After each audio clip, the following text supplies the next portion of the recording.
യൂദത്തിന്റെ പുസ്തകം 1-ാം അധ്യായം. നെബൂഖദ്നേസറും അർഫക്സാദും തമ്മിൽ യുദ്ധം. മഹാനഗരമായ നിനിവേയിൽ അസീറിയക്കാരെ ഭരിച്ചിരുന്ന നെബൂഖദ്നേസറിന്റെ 12-ാം ഭരണവർഷം ആയിരുന്നു അത്. അർഫക്സാദ് രാജാവ് എക്ബത്താനയിൽ മേദിയയുടെ അധിപതിയായി വാഴുകയായിരുന്നു.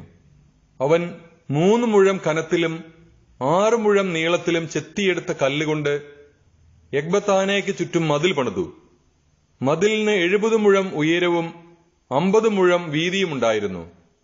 കവാടത്തിൽ 100 മുഴം ഉയരവും അടിത്തറയിൽ 60 മുഴം വീതിയുമുള്ള ഗോപുരങ്ങൾ നിർമ്മിച്ചു. സൈന്യത്തിന് ഒന്നിച്ച് കടന്നുപോകാനും കാലാൾപ്പടയ്ക്ക് നിരയായി നീങ്ങാനും കഴിയുമാറ് കവാടങ്ങൾ 70 മുഴം ഉയരത്തിലും 40 മുഴം വീതിയിലുമാണ് പണിതത്. അക്കാലത്താണ് നെബൂഖദ്നേസർ രാജാവ് റാഗാവിന്റെ അതിർത്തിയിലുള്ള വിശാലമായ സമതലത്തിൽ വെച്ച് അർഫക്സാദ് രാജാവിനോട് ഏറ്റുമുട്ടിയത്. മലമ്പ്രദേശത്തെ ജനങ്ങളും യൂഫ്രട്ടീസ്, ടൈഗ്രീസ്, ഹിദാസ്പസ് എന്നീ നദികളുടെ തീരങ്ങളിൽ വസിച്ചിരുന്നവരും എലിമായുടെ രാജാവായ അറിയോക്കും സമതലത്തിൽ വെച്ച് അവനോട് ചേർന്നു. അനവധി ജനതകൾ കൽദായ സൈന്യങ്ങളോട് ചേർന്നു. അസീറിയക്കാരുടെ രാജാവായ നെബൂഖദ്നേസർ പേർഷ്യയിലും പടിഞ്ഞാറ് കിലിക്കിയ, ദമാസ്കസ്, ലെബനോന്റെ നേരെ കിടക്കുന്ന പ്രദേശങ്ങൾ എന്നിവയിലും സമുദ്ര തീരപ്രദേശങ്ങളിലും വസിച്ചിരുന്നവർക്കും കാർമൽ, ഗിലയാദ്, ഉത്തര ഗലീലി, വിശാലമായ എസ്ദ്രായേലോൺ താഴ്വര എന്നിവിടങ്ങളിലും സമരിയായിലും അതിനു ചുറ്റുമുള്ള പട്ടണങ്ങളിലും ജോർദാൻ അക്കരെ ജെറുസലേം വരെയും ബദനി, കെലുസ്, കാദേശ്, ഈജിപ്തിലെ നദീതീരം, തഹ്ഫാനേസ്, റാംസെസ് എന്നിവിടങ്ങളിലും താനീസ്, മെംഫിസ് ഇവയുൾപ്പെടെ ഗോഷൻ പ്രദേശം മുഴുവനിലും ഈജിപ്തിൽ എത്യോപ്യയുടെ അതിർത്തികൾ വരെയും വസിച്ചിരുന്നവർക്കും സന്ദേശമയച്ചു. എന്നാൽ ആ പ്രദേശങ്ങളിലെ ജനങ്ങൾ അസീറിയ രാജാവായ നെബൂഖദ്നേസറിന്റെ ആജ്ഞ അവഗണിക്കുകയും യുദ്ധത്തിൽ അവനോട് ചേരാൻ വിസമ്മതിക്കുകയും ചെയ്തു. അവർ അവനെ ഭയപ്പെട്ടിരുന്നില്ല. അവരുടെ ദൃഷ്ടിയിൽ അവൻ ഒരു സാധാരണ മനുഷ്യനായിരുന്നു. അവന്റെ ദൂതന്മാരെ അവർ വെറും കൈയോടെ അപമാനിതരായി തിരിച്ചയച്ചു. ആ ദേശങ്ങളെല്ലാം നെബൂഖദ്നേസറിന്റെ കടുത്ത രോഷത്തിന് പാത്രമായി. കിലിക്കിയ, ദമാസ്കസ്, സിറിയ എന്നിവയുടെ മേൽ നിശ്ചയമായും പ്രതികാരം നടത്തുമെന്നും മൊഹാബ് നിവാസികളെയും അമ്മോൻ ജനതയെയും യൂദായിലും ഈജിപ്തിൽ ഇരു കടലുകളുടെയും തീരങ്ങൾ വരെയും വസിച്ചിരുന്ന എല്ലാവരെയും വാളിനിരയാക്കുമെന്നും അവൻ തന്റെ സിംഹാസനത്തിന്റെയും രാജ്യത്തിന്റെയും പേരിൽ ശപഥം ചെയ്തു. 17-ാം വർഷം അവൻ അർഫക്സാദ് രാജാവിനെതിരെ സൈന്യത്തെ അയച്ചു. അവനെ യുദ്ധത്തിൽ പരാജയപ്പെടുത്തുകയും അവന്റെ സൈന്യത്തെയും കുതിരപ്പടയെയും രഥങ്ങളെയും നിശേഷം നശിപ്പിക്കുകയും ചെയ്തു. അങ്ങനെ അവൻ അർഫക്സാദിന്റെ നഗരങ്ങൾ കീഴ്പ്പെടുത്തി. എക്ബത്താനായിൽ പ്രവേശിച്ച് ഗോപുരങ്ങൾ പിടിച്ചടക്കുകയും കച്ചവട സ്ഥലങ്ങൾ കൊള്ളയടിക്കുകയും ചെയ്തു. പ്രതാപമുള്ള പട്ടണത്തെ പരിഹാസപാത്രമാക്കി.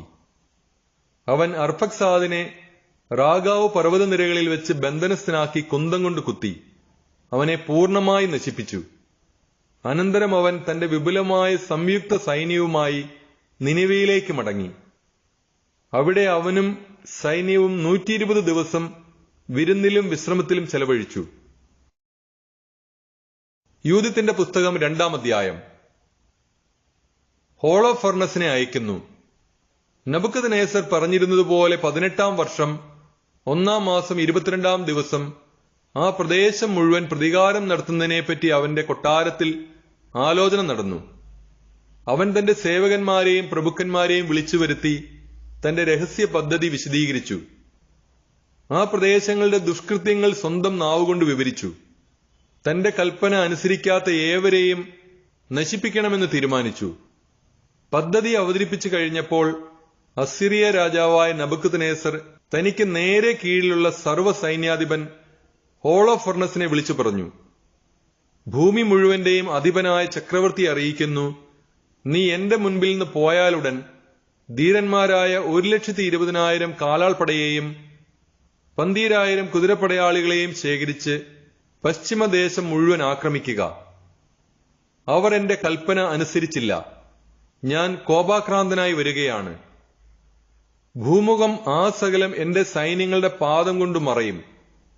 എന്റെ പടയാളികൾക്ക് കൊള്ളയടിക്കാൻ അവരെ ഞാൻ ഏൽപ്പിച്ചു കൊടുക്കും.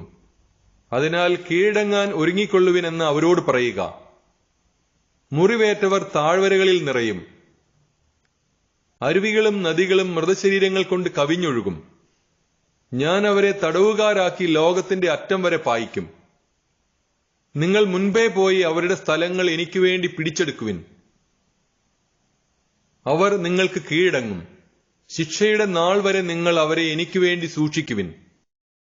അവർ വിസമ്മതിച്ചാൽ നിങ്ങൾ കണ്ണടച്ച് കളയരുത്. രാജ്യം മുഴുവൻ കൊലയ്ക്കും കൊള്ളയ്ക്കുമായി ഏൽപ്പിച്ചു കൊടുക്കണം. ഞാനും എന്റെ രാജ്യവുമാണ്, എന്റെ വാക്ക് ഞാൻ നിറവേറ്റും. നിങ്ങളുടെ രാജാവിന്റെ കൽപ്പനകൾ ലംഘിക്കാതിരിക്കാൻ നിങ്ങളും ശ്രദ്ധിച്ചുകൊള്ളുവിൻ. എന്റെ കൽപ്പന മാറ്റമില്ലാതെ നിർവഹിക്കാൻ ശ്രദ്ധിക്കുവിൻ. താമസം വരുത്തരുത്. യജമാന സന്നിധി വിട്ടപ്പോൾ തന്നെ ഹോളോഫർണസ് അസീറിയൻ സൈന്യത്തിലെ സേനാധിപതികൾ, മറ്റു പടത്തലവന്മാർ, സേവകന്മാർ എന്നിവരെ വിളിച്ചുകൂട്ടി.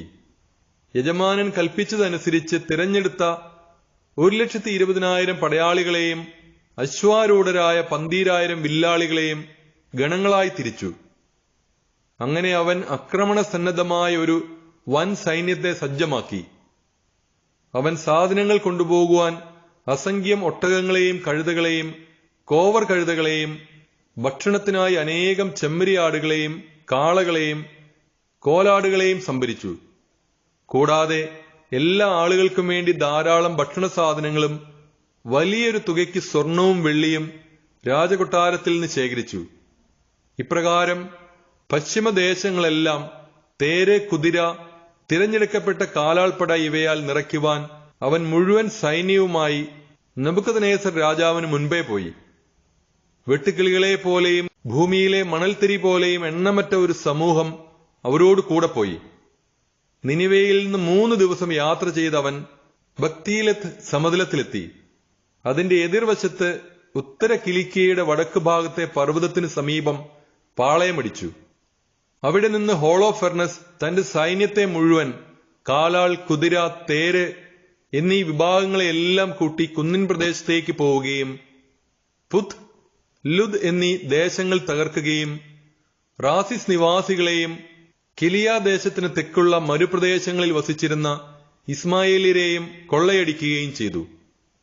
അനന്തരം യൂഫ്രട്ടീസിന്റെ ഗതി പിന്തുടർന്ന് മെസോപ്പൊട്ടാമിയയിലൂടെ കടന്ന് അബ്രോൺ അരുവിയുടെ കരയിലുള്ള കുന്നിൻ മുകളിൽ സ്ഥിതി ചെയ്തിരുന്ന നഗരങ്ങളെല്ലാം സമുദ്രപര്യന്തം തകർത്തു.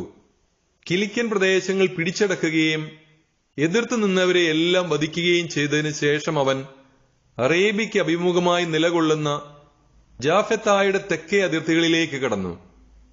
മിതിയാക്കാരെ വളഞ്ഞ് അവരുടെ കൂടാരങ്ങൾ അഗ്നിക്കിരയാക്കി ആട്ടിൻപറ്റങ്ങളെ കവർച്ച ചെയ്തു.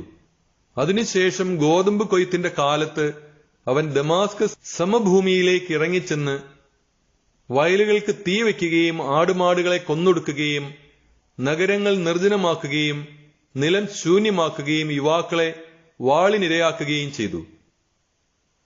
സമുദ്ര തീരദേശങ്ങളായ സീദോൻ, ടൈർ എന്നിവിടങ്ങളിലും സൂർ, ഒക്കീന, ജാംനിയ എന്നിവിടങ്ങളിലും നിവസിച്ചിരുന്ന ജനങ്ങൾ ഭയചകിതരായി തീർന്നു. അസോത്തൂസിലെയും അസ്കേലോണിലെയും ജനങ്ങളും പരിഭ്രാന്തരായി. യൂദത്തിന്റെ പുസ്തകം 3-ാം അധ്യായം. സമാധാനത്തിനു വേണ്ടി യാചിക്കുന്നു. അവർ ദൂതന്മാരെ അയച്ച് സമാധാനത്തിന് അപേക്ഷിച്ചു. ഇതാ, നെബൂഖദ്നേസർ മഹാരാജാവിന്റെ ദാസന്മാരായ ഞങ്ങൾ അങ്ങയുടെ മുൻപിൽ സാഷ്ടാംഗം നമസ്കരിക്കുന്നു. അങ്ങേക്ക് ഇഷ്ടമുള്ളത് ഞങ്ങളോട് ചെയ്തുകൊള്ളുക. ഞങ്ങളുടെ കെട്ടിടങ്ങളും നിലങ്ങളും ഗോതമ്പ് വയലുകളും കന്നുകാലികളും ആട്ടിൻപറ്റങ്ങളും മേച്ചിൽപ്പുറങ്ങളും അവയുടെ ആലകളും എല്ലാം ഞങ്ങൾ അങ്ങേക്ക് അടിയറവ് വയ്ക്കുന്നു. അവയോട് എന്തും ചെയ്തുകൊള്ളുക. ഞങ്ങളുടെ നഗരങ്ങളും അതിലെ നിവാസികളും അങ്ങയുടെ അടിമകളാണ്. അങ്ങയുടെ ഇഷ്ടം പോലെ പ്രവർത്തിച്ചുകൊള്ളുക. ജനങ്ങൾ വന്ന് ഇതെല്ലാം ഹോളോഫെർണസിനോട് പറഞ്ഞു. അവൻ സൈന്യസമേതം കടൽ തീരത്തേക്ക് ഇറങ്ങിച്ചെന്നു. മലമുകളിലെ നഗരങ്ങളിൽ സൈനിക താവളങ്ങൾ സ്ഥാപിക്കുകയും അവരിൽ നിന്ന് സമൃദ്ധരായ ആളുകളെ തന്നെ സഹായിക്കാൻ നിയോഗിക്കുകയും ചെയ്തു. ഇവരും സമീപ പ്രദേശങ്ങളിലെ ജനങ്ങളും അവനെ മാലയിട്ട് നൃത്തവാദ്യങ്ങളോടെ സ്വീകരിച്ചു. അവൻ അവരുടെ ആരാധനാ മന്ദിരങ്ങൾ തട്ടിത്തകർത്തു, അവരുടെ വിശുദ്ധമായ ഉപവനങ്ങൾ വെട്ടിക്കളഞ്ഞു. കാരണം ജനതകളെല്ലാം നെബൂഖദ്നേസറിനെ മാത്രം ആരാധിക്കുന്നതിനും എല്ലാ നാവുകളും ഗോത്രങ്ങളും അവനെ ദൈവമെന്ന് വിളിക്കുന്നതിനും വേണ്ടി സ്ഥലത്തെ സകല ദേവന്മാരെയും നിർമൂലനം ചെയ്യണമെന്ന് ഹോളോഫർണസിന് ആജ്ഞ ലഭിച്ചിരുന്നു. അനന്തരം അവൻ ദോഥാന് സമീപം ഉന്നതമായ യൂദാ പർവ്വത നിരയ്ക്ക് അഭിമുഖമായി സ്ഥിതി ചെയ്യുന്ന എസ്രായേലോണിന്റെ അതിർത്തിയിലെത്തി. അവൻ ഇവിടെ ഗേബായ്ക്കും സ്കിതോപോളോസിനും മധ്യേ പാളയമടിച്ചു. സൈന്യത്തിന് ആവശ്യമായ വിഭവങ്ങൾ ശേഖരിക്കാൻ 1 മാസം മുഴുവൻ അവിടെ താമസിച്ചു. യൂദത്തിന്റെ പുസ്തകം 4-ാം അധ്യായം. യൂദ പ്രതിരോധത്തിനൊരുങ്ങുന്നു. ഇത്രയും ആയപ്പോൾ അസീറിയ രാജാവായ നെബൂഖദ്നേസറിന്റെ സർവ്വസൈന്യാധിപൻ ഹോളോഫർണസ് ജനതകളോട് ചെയ്ത കാര്യങ്ങളും അവരുടെ ക്ഷേത്രങ്ങളെ കൊള്ളയടിച്ച് നശിപ്പിച്ച രീതിയും യൂദായിലെ ഇസ്രായേൽ ജനം അറിഞ്ഞു. അവന്റെ മുന്നേറ്റത്തിൽ അവർ അത്യന്തം ഭയപ്പെടുകയും ജെറുസലേമിനെയും തങ്ങളുടെ ദൈവമായ കർത്താവിന്റെ ആലയത്തെയും ഓർത്ത് പരിഭ്രമിക്കുകയും ചെയ്തു. അവർ പ്രവാസത്തിൽ നിന്ന് മടങ്ങിയെത്തിയിട്ട് കുറച്ചു കാലമേ ആയിരുന്നുള്ളൂ. യൂദാജനം വീണ്ടും ഒന്നുചേരുകയും അശുദ്ധമാക്കപ്പെട്ട വിശുദ്ധ പാത്രങ്ങൾ, ബലിപീഠം, ദേവാലയം എന്നിവ ശുദ്ധീകരിക്കുകയും ചെയ്തിട്ട് ഏറെക്കാലമായില്ല. അതിനാൽ അവർ സമരിയായിലെ ഓരോ പ്രവിശ്യയിലേക്കും ഖോന, ബേത്ത്ഹോറോൺ, ബെൽമായിൻ, ജെറീക്കോ, ഖോബ, അയസ്സോറ, സാലേം താഴ്വര എന്നിവിടങ്ങളിലേക്കും ദൂതന്മാരെ അയച്ചു. അവർ മലമുകളിലെ ഗ്രാമങ്ങൾ കൈയടക്കി സുരക്ഷിതമാക്കി. ഭക്ഷ്യവിഭവങ്ങൾ സംഭരിച്ച് യുദ്ധത്തിനൊരുങ്ങി. കൊയ്ത്ത് കഴിഞ്ഞതേ ഉണ്ടായിരുന്നുള്ളൂ. അക്കാലത്ത് ജെറുസലേമിലായിരുന്ന പ്രധാന പുരോഹിതൻ യോവാക്കീം ബത്തൂലിയായിലും ദോഥാന് സമീപമുള്ള സമതലത്തിന്റെ എതിർവശത്ത് എസ്രായേലോണിന് അഭിമുഖമായി സ്ഥിതി ചെയ്യുന്ന ബെത്തോമെസ്തായിമിലും വസിച്ചിരുന്ന ജനങ്ങൾക്ക് മലമ്പാതികളിൽ നിലയുറപ്പിക്കാൻ ആവശ്യപ്പെട്ടുകൊണ്ട് എഴുതി. കാരണം ഇവയിലൂടെ യൂദ ആക്രമിക്കപ്പെടാം, എന്നാൽ പാത ഇടുങ്ങിയതാണ്. കഷ്ടിച്ച് 2 ആളുകൾക്ക് കടക്കാനുള്ള വീതി മാത്രമേ ഉള്ളൂ. അതിനാൽ കടക്കാൻ ശ്രമിക്കുന്ന ആരെയും നിഷ്പ്രയാസം തടഞ്ഞു നിർത്താം. അങ്ങനെ പ്രധാന പുരോഹിതനായ യോവാക്കീമും ജെറുസലേമിൽ സമ്മേളിച്ച ഇസ്രായേൽ ജനത്തിന്റെ പ്രതിനിധി സഭയും പുറപ്പെടുവിച്ച കൽപ്പന അനുസരിച്ച് ഇസ്രായേൽ ജനം പ്രവർത്തിച്ചു. ഇസ്രായേലിലെ ഓരോരുത്തരും തീഷ്ണതയോടെ ദൈവത്തെ വിളിച്ചപേക്ഷിക്കുകയും കഠിനമായി ഉപവസിച്ച് തങ്ങളെ തന്നെ എളിമപ്പെടുത്തുകയും ചെയ്തു. അവരും ഭാര്യമാരും കുട്ടികളും കന്നുകാലികളും അവിടെ വസിക്കുന്ന വിദേശികളും കൂലിവേലക്കാരും വിലയ്ക്ക് വാങ്ങിയ അടിമകളും എല്ലാവരും ചാക്കൊടുത്തു. ജെറുസലേമിലുണ്ടായിരുന്ന ഇസ്രായേലിലെ എല്ലാ പുരുഷന്മാരും സ്ത്രീകളും കുഞ്ഞുങ്ങളും ദേവാലയത്തിന്റെ മുൻപിൽ സാഷ്ടാംഗം പ്രണമിച്ചു. അവർ തലയിൽ ചാരം വിതറി തങ്ങളുടെ ചാക്കുവസ്ത്രം കർത്താവിന്റെ മുൻപിൽ വിരിച്ചു. ബലിപീഠത്തിന് ചുറ്റും ചാക്കുവസ്ത്രം നിരത്തി. തങ്ങളുടെ കുഞ്ഞുങ്ങളെ അവർക്കിരയാക്കരുതെന്നും ഭാര്യമാരെ അവരുടെ കവർച്ച മുതലാക്കരുതെന്നും അവകാശമായി തങ്ങൾക്ക് ലഭിച്ച നഗരങ്ങൾ നശിപ്പിക്കപ്പെടരുതെന്നും വിജാതിയരുടെ നീച സന്തോഷങ്ങൾക്കായി തങ്ങളുടെ വിശുദ്ധ സ്ഥലം അശുദ്ധമാക്കാൻ ഇടയാക്കരുതെന്നും അവർ ഏകസ്വരത്തിൽ ഇസ്രായേലിന്റെ ദൈവത്തോട് കേണപേക്ഷിച്ചു. കർത്താവ് അവരുടെ പ്രാർത്ഥന കേട്ടു, അവരുടെ ക്ലേശങ്ങൾ കാണുകയും ചെയ്തു. യൂദായിലും ജെറുസലേമിലുമുള്ള ജനം സർവശക്തനായ കർത്താവിന്റെ വിശുദ്ധ മന്ദിരത്തിനു മുൻപിൽ അനേക ദിവസം ഉപവസിച്ചു. പ്രധാന പുരോഹിതൻ യോവാക്കീമും കർത്താവിന്റെ മുൻപിൽ ശുശ്രൂഷ ചെയ്യുന്ന എല്ലാ പുരോഹിതന്മാരും ചാക്കൊടുത്ത് അനുദിനം ദഹനബലികൾ അർപ്പിക്കുകയും ജനത്തിന്റെ നേർച്ചകളും സ്വാഭീഷ്ട കാഴ്ചകളും സമർപ്പിക്കുകയും ചെയ്തു. അവർ തലപ്പാവുകളിൽ ചാരമണിഞ്ഞ് ഇസ്രായേൽ ഭവനത്തെ കരുണാപൂർവം കടാക്ഷിക്കണമെന്ന് കർത്താവിനോട് ഉറക്കെ വിളിച്ചപേക്ഷിച്ചു. യൂദത്തിന്റെ പുസ്തകം 5-ാം അധ്യായം. ഹോളോഫർണസിന്റെ യുദ്ധാലോചന. ഇസ്രായേൽ ജനം മലമ്പാതകൾ അടച്ച് ഗിരിശൃംഗങ്ങൾ സുശക്തമാക്കി സമതലങ്ങളിൽ പ്രതിരോധങ്ങൾ ഏർപ്പെടുത്തി യുദ്ധത്തിന് തയ്യാറായിരിക്കുന്നുവെന്ന് അസീറിയൻ സൈന്യാധിപൻ ഹോളോഫർണസ് കേട്ടു. അവന് കഠിനമായ കോപമുണ്ടായി. അവൻ മൊവാബിലെ പ്രഭുക്കന്മാരെയും അമ്മോനിലെ സൈന്യാധിപന്മാരെയും തീരപ്രദേശങ്ങളിലെ ഭരണകർത്താക്കളെയും വിളിച്ചുകൂട്ടി അവരോട് പറഞ്ഞു, കാനാന്യരെ, മലമ്പ്രദേശങ്ങളിൽ ജീവിക്കുന്ന ഈ ജനം ഏതാണ്? ഏതെല്ലാം നഗരങ്ങളിലാണ് അവർ വസിക്കുന്നത്? അവരുടെ സൈന്യം എത്രത്തോളം വലുതാണ്? അവരുടെ പ്രതാപവും ശക്തിയും എന്തിലടങ്ങിയിരിക്കുന്നു? അവരുടെ സൈന്യത്തെ നയിക്കുന്നതും രാജാവെന്ന നിലയിൽ അവരെ ഭരിക്കുകയും ചെയ്യുന്നത് ആരാണ്? പശ്ചിമദിക്കിൽ വസിക്കുന്നവരിൽ ഇവർ മാത്രം എന്നെ വന്നു കാണാൻ വിസമ്മതിച്ചത് എന്തുകൊണ്ടാണ്? ആഖിയോറിന്റെ ഉപദേശം. അമ്മോന്യരുടെ നേതാവ് ആഖിയോർ പറഞ്ഞു, യജമാനൻ ഈ ദാസന്റെ വാക്ക് കേട്ടാലും. സമീപ മലമ്പ്രദേശത്ത് ജീവിക്കുന്ന ഈ ജനത്തിന്റെ സത്യാവസ്ഥ ഞാൻ പറയാം. ഈ ദാസൻ അസത്യം പറയുകയില്ല. കൽദായ വംശത്തിൽപ്പെട്ടവരാണ് ഈ ജനം. കൽദായയിൽ വസിച്ചിരുന്ന തങ്ങളുടെ പിതാക്കന്മാരുടെ ദേവന്മാരെ ആരാധിക്കാൻ വിസമ്മതിച്ചതിനാൽ ഒരു കാലത്ത് അവർക്ക് മെസൊപ്പൊട്ടാമിയയിൽ പോയി താമസിക്കേണ്ടി വന്നു. ഇവർ പൂർവ്വപിതാക്കന്മാരുടെ മാർഗങ്ങൾ ഉപേക്ഷിച്ച് തങ്ങൾക്ക് അറിയാനിടയായ സ്വർഗസ്ഥനായ ദൈവത്തെ ആരാധിച്ചു. അതിനാൽ അവരുടെ ദേവന്മാരുടെ മുൻപിൽ നിന്ന് ഇവർ പുറന്തള്ളപ്പെടുകയും മെസൊപ്പൊട്ടാമിയയിലേക്ക് ഓടിപ്പോയി അവിടെ ദീർഘകാലം വസിക്കുകയും ചെയ്തു. തങ്ങൾ ജീവിച്ചിരുന്ന സ്ഥലം വിട്ട് കാനാൻ എന്ന ദേശത്തേക്ക് പോകാൻ അവരുടെ ദൈവം കൽപ്പിച്ചു. അവിടെ വാസമർപ്പിച്ച് അവർ ധാരാളം സ്വർണവും വെള്ളിയും കന്നുകാലികളും കൊണ്ട് സമ്പന്നരായി. കാനാനിൽ ക്ഷാമം ബാധിച്ചപ്പോൾ അവർ ഈജിപ്തിലേക്ക് പോവുകയും ഭക്ഷണം ലഭിച്ച കാലമത്രയും അവിടെ പാർക്കുകയും ചെയ്തു. അവർ അവിടെ എണ്ണമറ്റ ഒരു വലിയ സമൂഹമായി വർദ്ധിച്ചു. അതിനാൽ ഈജിപ്തിലെ രാജാവ് അവരെ വെറുത്തു. അവൻ അവരെ ഇഷ്ടിക നിർമ്മിക്കാൻ നിയോഗിച്ച അടിമകളാക്കി പീഡിപ്പിച്ച് മുതലെടുത്തു. അപ്പോൾ അവർ തങ്ങളുടെ ദൈവത്തെ വിളിച്ചപേക്ഷിക്കുകയും അവിടുന്ന് തീരാവ്യാധികളാൽ ഈജിപ്തിനെ മുഴുവൻ പീഡിപ്പിക്കുകയും ചെയ്തു. ഈജിപ്തുകാർ തങ്ങളുടെ കൺമുൻപിൽ നിന്ന് അവരെ ആട്ടിപ്പായിച്ചു.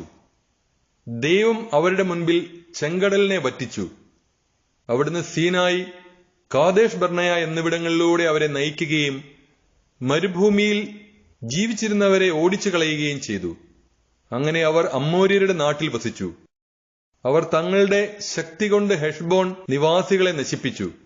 ജോർദാൻ കടന്ന് മലമ്പ്രദേശമാകെ കൈവശപ്പെടുത്തി. കാനാന്യർ, പെരീസിയർ, ജബൂസിയർ, ഷെഖേംകാർ, ഗിർഗാഷ്യർ എന്നിവരെ തുരത്തി. ദീർഘകാലം അവർ അവിടെ പാർത്തു. തങ്ങളുടെ ദൈവത്തിനെതിരായി പാപം ചെയ്യാതിരുന്നിടത്തോളം കാലം അവർക്ക് അഭിവൃദ്ധിയുണ്ടായി. പാപത്തെ വെറുക്കുന്ന ദൈവം അവരോട് കൂടെ ഉണ്ടായിരുന്നു. എന്നാൽ അവിടുന്ന് നിർദ്ദേശിച്ച പാതയിൽ നിന്ന് വ്യതിചലിച്ചപ്പോൾ അനേകം യുദ്ധങ്ങളിൽ അവർ ദയനീയമായി പരാജയമടഞ്ഞു. അവർക്ക് വിദേശങ്ങളിലേക്ക് അടിമകളായി പോകേണ്ടി വന്നു. ശത്രുക്കൾ അവരുടെ ദൈവത്തിന്റെ ആലയം നിലംപരിചാക്കുകയും നഗരങ്ങൾ പിടിച്ചടക്കുകയും ചെയ്തു.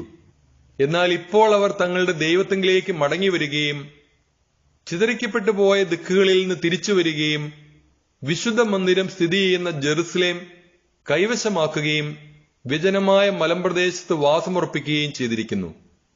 അതിനാൽ എന്റെ യജമാനായ പ്രഭോ, അറിവ് കൂടാതെ വല്ല പിഴകളും ഇപ്പോൾ ഈ ജനത്തിന് വന്നു പോയിട്ടുണ്ടെങ്കിൽ തങ്ങളുടെ ദൈവത്തിനെതിരായി അവർ പാപം ചെയ്യുകയും നാം അത് കണ്ടുപിടിക്കുകയും ചെയ്യുന്നെങ്കിൽ നമുക്ക് ചെന്ന് അവരെ തോൽപ്പിക്കാം.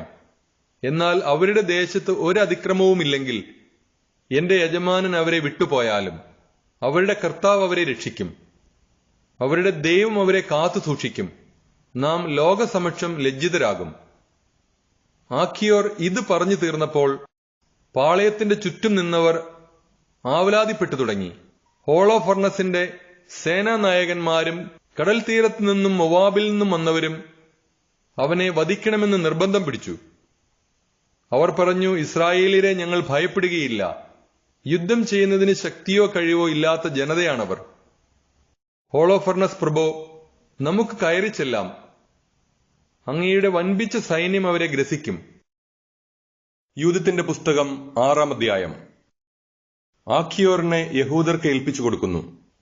ആലോചന സംഘത്തിന് പുറത്തുണ്ടായിരുന്നവരുടെ കോലാഹലം നിലച്ചപ്പോൾ അസീറിയൻ സൈന്യാധിപൻ ഹോളോഫർണസ് ആഖിയോറിനോടും മൊവാബിനോടും വിദേശികളുടെ മുൻപിൽ വെച്ച് പറഞ്ഞു, ആഖിയോറെ, എഫ്രായിം കൂലികളെ, ഇസ്രായേൽ ജനതയെ രക്ഷിക്കാൻ അവരുടെ ദൈവമുള്ളതുകൊണ്ട് അവരോട് യുദ്ധത്തിന് പോകരുതെന്ന് ഞങ്ങളോട് പറയാൻ നിങ്ങൾ ആരാണ്? നബുക്കദ്നേസറല്ലാതെ മറ്റാരാണ് ദൈവം? അവൻ സൈന്യത്തെ അയച്ച് അവരെ ഭൂമുഖത്തു നിന്ന് നിർമ്മാർജ്ജനം ചെയ്യും. അവരുടെ ദൈവം അവരെ രക്ഷിക്കുകയില്ല. രാജസേവകന്മാരായ ഞങ്ങൾ ഒറ്റക്കെട്ടായി നിന്ന് അവരെ നശിപ്പിക്കും. ഞങ്ങളുടെ കുതിരപ്പടയുടെ ശക്തിയെ ചെറുത്തു നിൽക്കാൻ അവർക്ക് സാധിക്കുകയില്ല. ഞങ്ങൾ അവരെ അഗ്നിക്കിരയാക്കും. അവരുടെ മലകൾ അവരുടെ രക്തം കുടിച്ച് മതിക്കും. വയലുകൾ അവരുടെ മൃതശരീരങ്ങൾ കൊണ്ട് നിറയും. ഞങ്ങളെ ചെറുത്തു നിൽക്കാൻ അവർക്ക് കഴിവുണ്ടാവുകയില്ല. അവർ നിശേഷം നശിക്കും.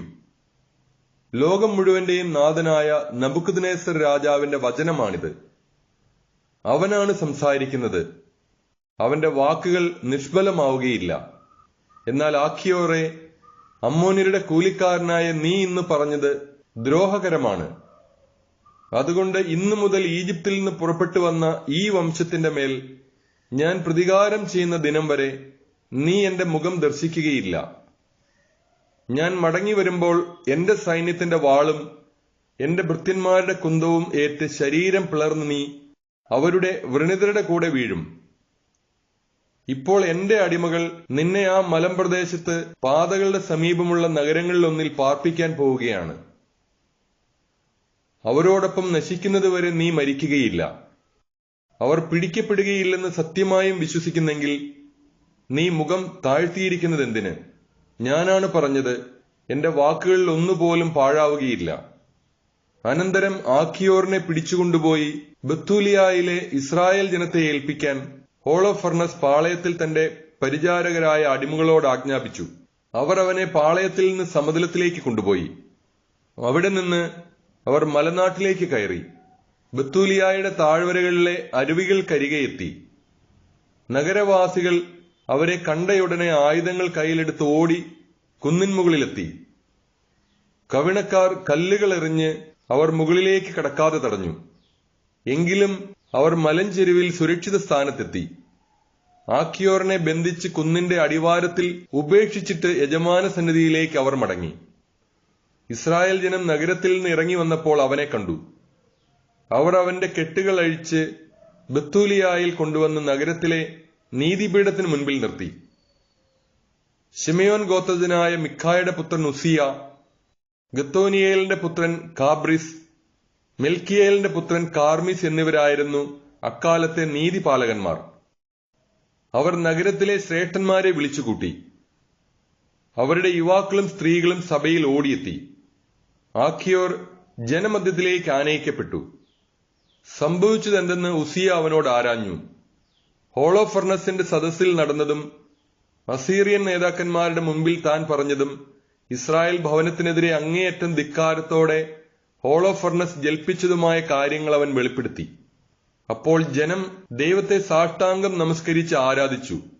അവർ അവിടുത്തോട് നിലവിളിച്ചപേക്ഷിച്ചു, സ്വർഗത്തിന്റെ ദൈവമായ കർത്താവേ, അവരുടെ അഹങ്കാരം കാണണമേ.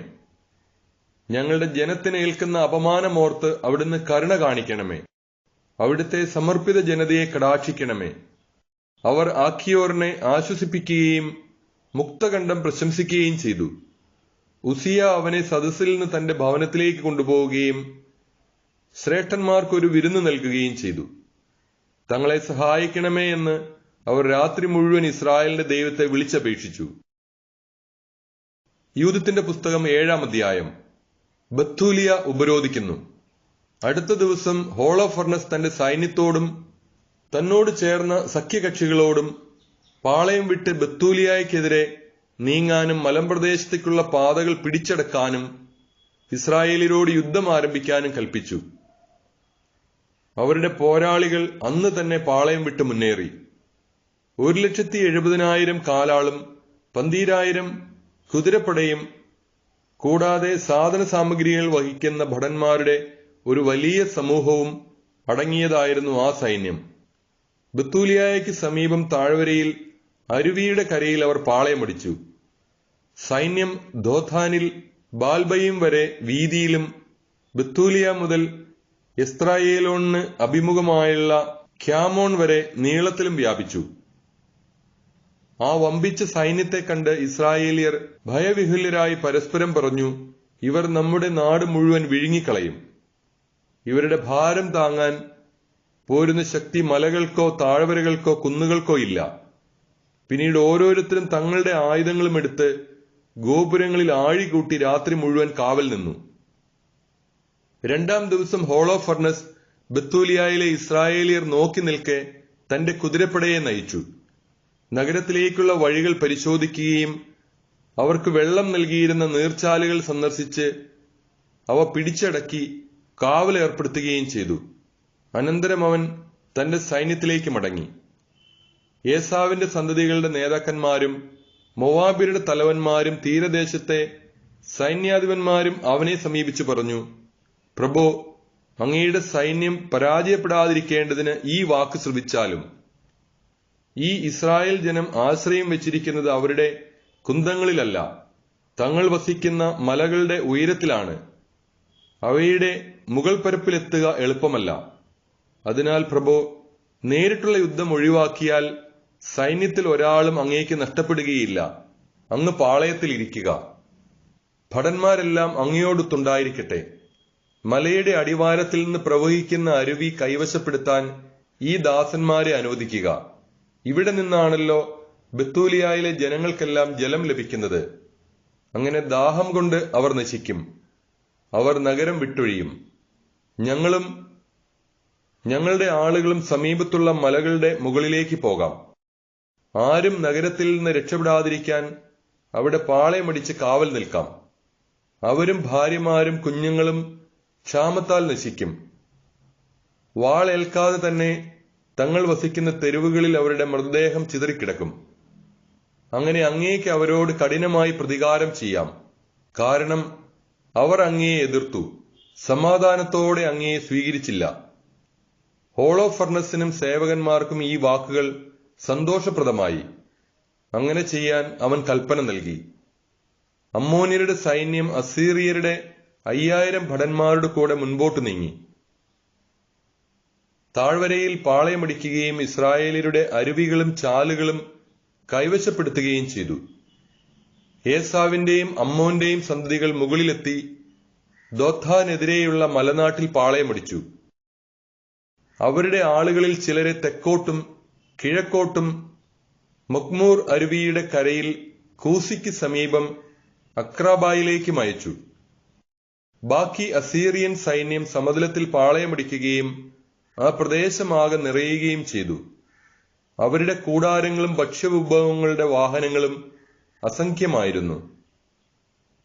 അവർ ഒരു വലിയ സമൂഹമായിരുന്നു. ശത്രുക്കളാൽ വലയം ചെയ്യപ്പെട്ട് രക്ഷാമാർഗമൊന്നും കാണാതെ ധൈര്യം ക്ഷയിച്ച് ഇസ്രായേൽ ജനം ദൈവമായ കർത്താവിനോട് നിലവിളിച്ചു.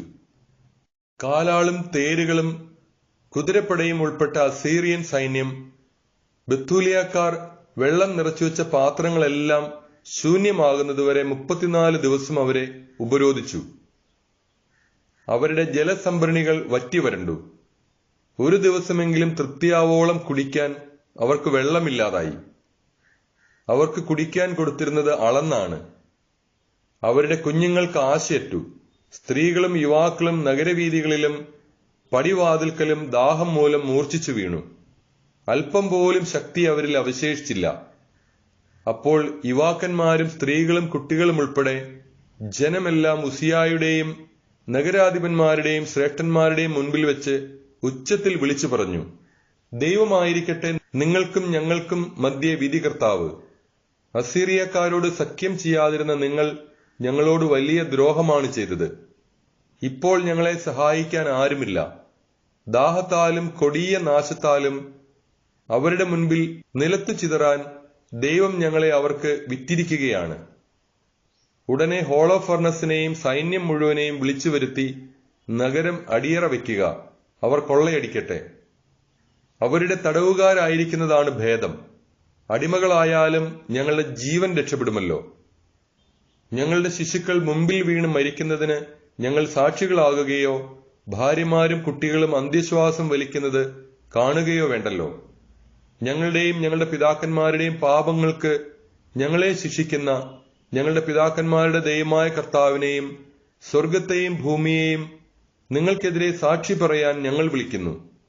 ഞങ്ങൾ വിവരിച്ചതൊന്നും അവിടെ നിന്ന് ചെയ്യാതിരിക്കട്ടെ. സദസ്സിലാകെ വലിയ വിലാപമുയർന്നു. അവർ ദൈവമായ കർത്താവിനോട് ഉച്ചത്തിൽ നിലവിളിച്ചു. ഉസിയ അവരോട് പറഞ്ഞു, എന്റെ സഹോദരന്മാരെ, ധൈര്യമായിരിക്കുവിൻ. 5 ദിവസം കൂടി പിടിച്ചു നിൽക്കാം. അതിനു മുൻപ് നമ്മുടെ ദൈവമായ കർത്താവ് അവിടുത്തെ കൃപ വീണ്ടും നമ്മുടെ മേൽ ചുരിയും. അവിടുന്ന് നമ്മെ നിശേഷം കൈവിടുകയില്ല. എന്നാൽ ഈ ദിനങ്ങൾ ഒരു സഹായവും ലഭിക്കാതെ കടന്നുപോയാൽ ഞാൻ നിങ്ങൾ പറയുന്നത് പോലെ ചെയ്യാം. അനന്തരം അവൻ ജനത്തെ അവരവരുടെ സ്ഥാനത്തേക്ക് അയക്കുകയും അവർ നഗരത്തിന്റെ മതിലുകളിലും ഗോപുരങ്ങളിലും കയറി സ്ഥാനമുറപ്പിക്കുകയും ചെയ്തു. അവൻ സ്ത്രീകളെയും കുട്ടികളെയും വീട്ടിലേക്ക് അയച്ചു. നഗരമാകെ നൈരാശ്യത്തിലാണ്ടു. യൂദിത്തിന്റെ പുസ്തകം 8-ാം അധ്യായം. യൂദിത്ത്. അക്കാലത്ത് യൂദിത്ത് ഈ കാര്യങ്ങൾ കേട്ടു. മെറാറിയുടെ മകളായിരുന്നു അവൾ.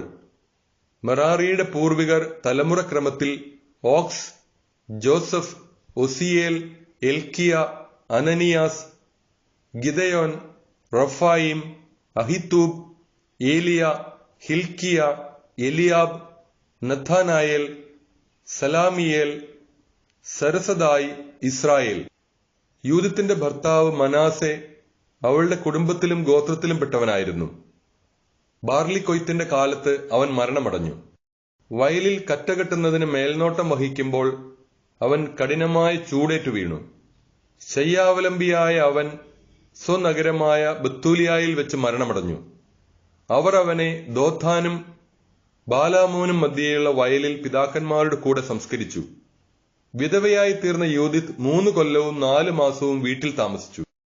അവൾ പുരമുകളിൽ ഒരു കൂടാരം നിർമ്മിച്ചു. അരയിൽ ചാക്കു ചുറ്റുകയും വൈദവ്യ വസ്ത്രങ്ങൾ ധരിക്കുകയും ചെയ്തു. വിധവയായതിനു ശേഷം സാബത്തിന്റെ തലേനാളും സാബത്തും അമാവാസിയുടെ തലേനാളും അമാവാസിയും ഉത്സവ ദിനങ്ങളും ഇസ്രായേൽ ജനത്തിന്റെ ആഹ്ലാദ ദിനങ്ങളും ഒഴികെ മറ്റെല്ലാ ദിവസവും അവൾ ഉപവാസമനുഷ്ഠിച്ചു. അവൾ സുന്ദരിയും ആകർഷകമായ മുഖശോഭയുള്ളവളുമായിരുന്നു. ഭർത്താവായ മനാസയുടെ വകയായി അവൾക്ക് സ്വർണവും വെള്ളിയും ദാസീദാസന്മാരും കന്നുകാലികളും വയലുകളും ലഭിച്ചു. അവൾ ഈ സമ്പത്ത് പരിപാലിച്ചു പോന്നു. ദൈവത്തോട് അതീവ ഭക്തിയുണ്ടായിരുന്ന അവളെ ആരും ദുഷിച്ചില്ല. യൂദിത്ത് ഇസ്രായേലിയർക്ക് ധൈര്യം പകരുന്നു. ജലക്ഷാമം കൊണ്ട് തളർന്ന ജനം ഭരണാധികാരിയുടെ മേൽ ചൊരിഞ്ഞ നീചമായ വാക്കുകളും 5 ദിവസം കഴിഞ്ഞ് നഗരം അസീറിയയ്ക്ക് അടിയറ വയ്ക്കാമെന്ന് ഉസിയ അവരോട് ആണയിട്ട് പറഞ്ഞതും യൂദിത്ത് കേട്ടു. അവൾ തന്റെ വസ്തുവകകളുടെ മേൽനോട്ടം വഹിച്ചിരുന്ന ദാസിയെ അയച്ച് നഗരശ്രേഷ്ഠന്മാരായ കാബ്രിസിനെയും കാർമിസിനെയും വിളിപ്പിച്ചു. അവൾ അവരോട് പറഞ്ഞു, ബത്തൂലിയ ജനത്തിന്റെ ഭരണകർത്താക്കളെ ശ്രദ്ധിച്ചു കേൾക്കുവിൻ. ഇന്ന് നിങ്ങൾ ജനത്തോട് പറഞ്ഞത് ശരിയല്ല. നിർദ്ദിഷ്ട കാലാവധിക്കുള്ളിൽ കർത്താവ് തിരിഞ്ഞ് നമ്മെ സഹായിക്കാത്ത പക്ഷം നഗരം ശത്രുക്കൾക്ക് അടിയറ വെച്ചുകൊള്ളാമെന്ന് നിങ്ങൾ ദൈവത്തെയും നിങ്ങളെയും സാക്ഷിയാക്കി ആണയിട്ട് വാഗ്ദാനം ചെയ്തു. ഇന്ന് ദൈവത്തെ പരീക്ഷിക്കുകയും മനുഷ്യരുടെ മുൻപിൽ ദൈവത്തിന്റെ സ്ഥാനത്ത് നിങ്ങളെ തന്നെ പ്രതിഷ്ഠിക്കുകയും ചെയ്തിരിക്കുന്ന നിങ്ങൾ ആരാണ്? സർവശക്തനായ കർത്താവിനെ നിങ്ങൾ പരീക്ഷിക്കുന്നു, എന്നാൽ നിങ്ങൾ ഒരിക്കലും ഒന്നും ഗ്രഹിക്കുകയില്ല. മനുഷ്യഹൃദയങ്ങളുടെ ഉള്ളറയിൽ പ്രവേശിച്ച് അവൻ ചിന്തിക്കുന്നതെന്തെന്ന് കണ്ടുപിടിക്കാൻ നിങ്ങൾക്കാവില്ല. ഇവയെല്ലാം ഉണ്ടാക്കിയ ദൈവത്തെ പരീക്ഷിക്കാമെന്നും അവിടുത്തെ മനസ്സ് കാണുകയും ചിന്ത മനസ്സിലാക്കുകയും ചെയ്യാമെന്നും വിചാരിക്കാൻ നിങ്ങൾക്ക് എങ്ങനെ കഴിയും? എന്റെ സഹോദരന്മാരെ, പാടില്ല. നമ്മുടെ ദൈവമായ കർത്താവിനെ പ്രകോപിപ്പിക്കരുത്. 5 ദിവസത്തിനകം നമ്മെ രക്ഷിക്കാൻ അവിടുത്തേക്ക് ഇഷ്ടമില്ലെങ്കിൽ തന്നെയും തനിക്കിഷ്ടമുള്ള ഏത് സമയത്തും നമ്മെ രക്ഷിക്കാനോ ശത്രുക്കളുടെ മുൻപാകെ നമ്മെ നശിപ്പിക്കാനോ അവിടുത്തേക്ക് കഴിയും. നമ്മുടെ ദൈവമായ കർത്താവിന്റെ ലക്ഷ്യങ്ങളെ നിയന്ത്രിക്കാൻ ശ്രമിക്കരുത്. ഭീഷണിക്ക് വഴങ്ങാനും തർക്കിച്ച് കീഴടക്കാനും ദൈവം മനുഷ്യനെ പോലെയല്ല. അതിനാൽ അവിടുത്തെ രക്ഷയ്ക്കായി നാം കാത്തിരിക്കുമ്പോൾ നമുക്ക് അവിടുത്തെ വിളിച്ച് സഹായം അപേക്ഷിക്കാം.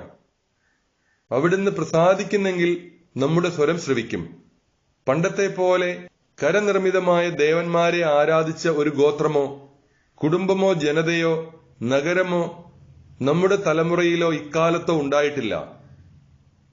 നമ്മുടെ പിതാക്കന്മാർ വാളിനിരയായതും കവർച്ച ചെയ്യപ്പെട്ടതും ശത്രുക്കളുടെ മുൻപിൽ ഭീകരമായ കഷ്ടതകൾ അനുഭവിച്ചതും അങ്ങനെ പ്രവർത്തിച്ചതിനാലാണ്. എന്നാൽ നാം അവിടുത്തെ അല്ലാതെ മറ്റൊരു ദൈവത്തെ അറിയുന്നില്ല. അതിനാൽ അവിടുന്ന് നമ്മെയോ നമ്മുടെ രാജ്യത്തെയോ അവജ്ഞയോടെ വീക്ഷിക്കുകയില്ലെന്ന് നാം പ്രത്യാശിക്കുന്നു. നാം പിടിക്കപ്പെട്ടാൽ യൂദ മുഴുവൻ പിടിക്കപ്പെടുകയും നമ്മുടെ വിശുദ്ധ മന്ദിരം കൊള്ളയടിക്കപ്പെടുകയും ചെയ്യും.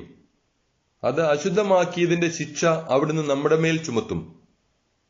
വിജാതിയരുടെ ഇടയിൽ നാം അടിമകളായി കഴിയുമ്പോൾ നമ്മുടെ സഹോദരന്മാർ കൊല്ലപ്പെട്ടതിന്റെയും നമ്മുടെ നാടിന്റെ അടിമത്തത്തിന്റെയും നമ്മുടെ പൈതൃകാവകാശം നഷ്ടപ്പെട്ടതിന്റെയും ഉത്തരവാദിത്വം നമ്മുടെ ശിരസിൽ പതിക്കും. നമ്മെ കീഴടക്കുന്നവരുടെ ദൃഷ്ടിയിൽ നമ്മൾ നിന്ദിതരും പരിഹാസ്യരുമാകും. അടിമത്തം നമുക്ക് ഗുണകരമാവുകയില്ല. നമ്മുടെ ദൈവമായ കർത്താവ് അത് നമ്മുടെ അപമാനത്തിന് കാരണമാക്കും. അതിനാൽ സഹോദരന്മാരെ, നമ്മുടെ സഹോദരന്മാർക്ക് നമുക്ക് മാതൃക കാട്ടാം. അവരുടെ ജീവൻ നമ്മെ ആശ്രയിച്ചിരിക്കുന്നു.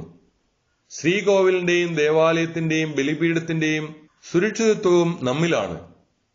ഇങ്ങനെയിരിക്കെ പിതാക്കന്മാരെ പോലെ നമ്മെയും ശോധന ചെയ്യുന്ന നമ്മുടെ ദൈവമായ കർത്താവിന് നമുക്ക് നന്ദി പറയാം.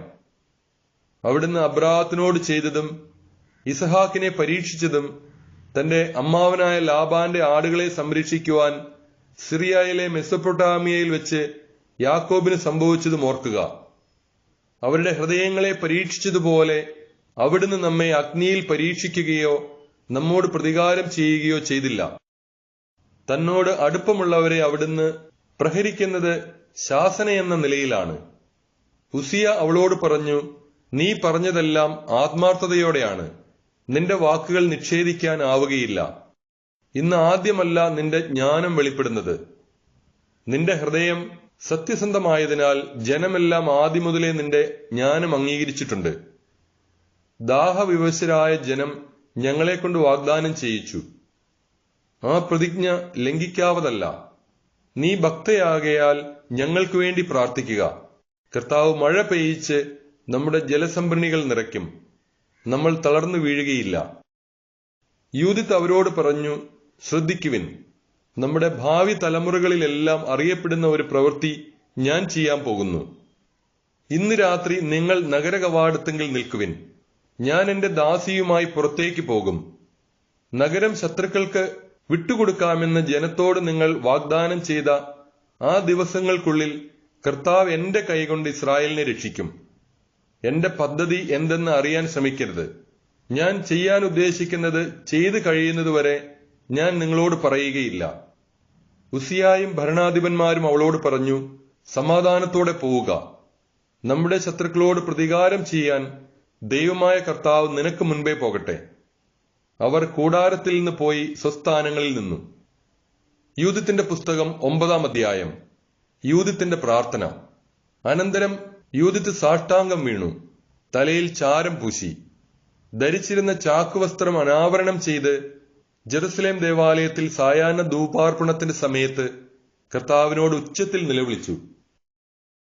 എന്റെ പിതാവായ ശിമിയോന്റെ ദൈവമായ കർത്താവെ, ഒരു കന്യകയെ മലിനയാക്കാൻ അവളുടെ വസ്ത്രമഴിക്കുന്ന, അവളെ ലജ്ജിപ്പിക്കാൻ അവളുടെ നഗ്നത വെളിപ്പെടുത്തുന്ന, അവളെ അപമാനിക്കാൻ അവളുടെ ഗർഭപാത്രം മലിനമാക്കുന്ന ഏത് വിദേശീയനോടും പ്രതികാരം ചെയ്യുന്നതിന് അവിടുന്ന് എന്റെ പിതാവിന് ഗഡ്ഗം കൊടുത്തുവല്ലോ.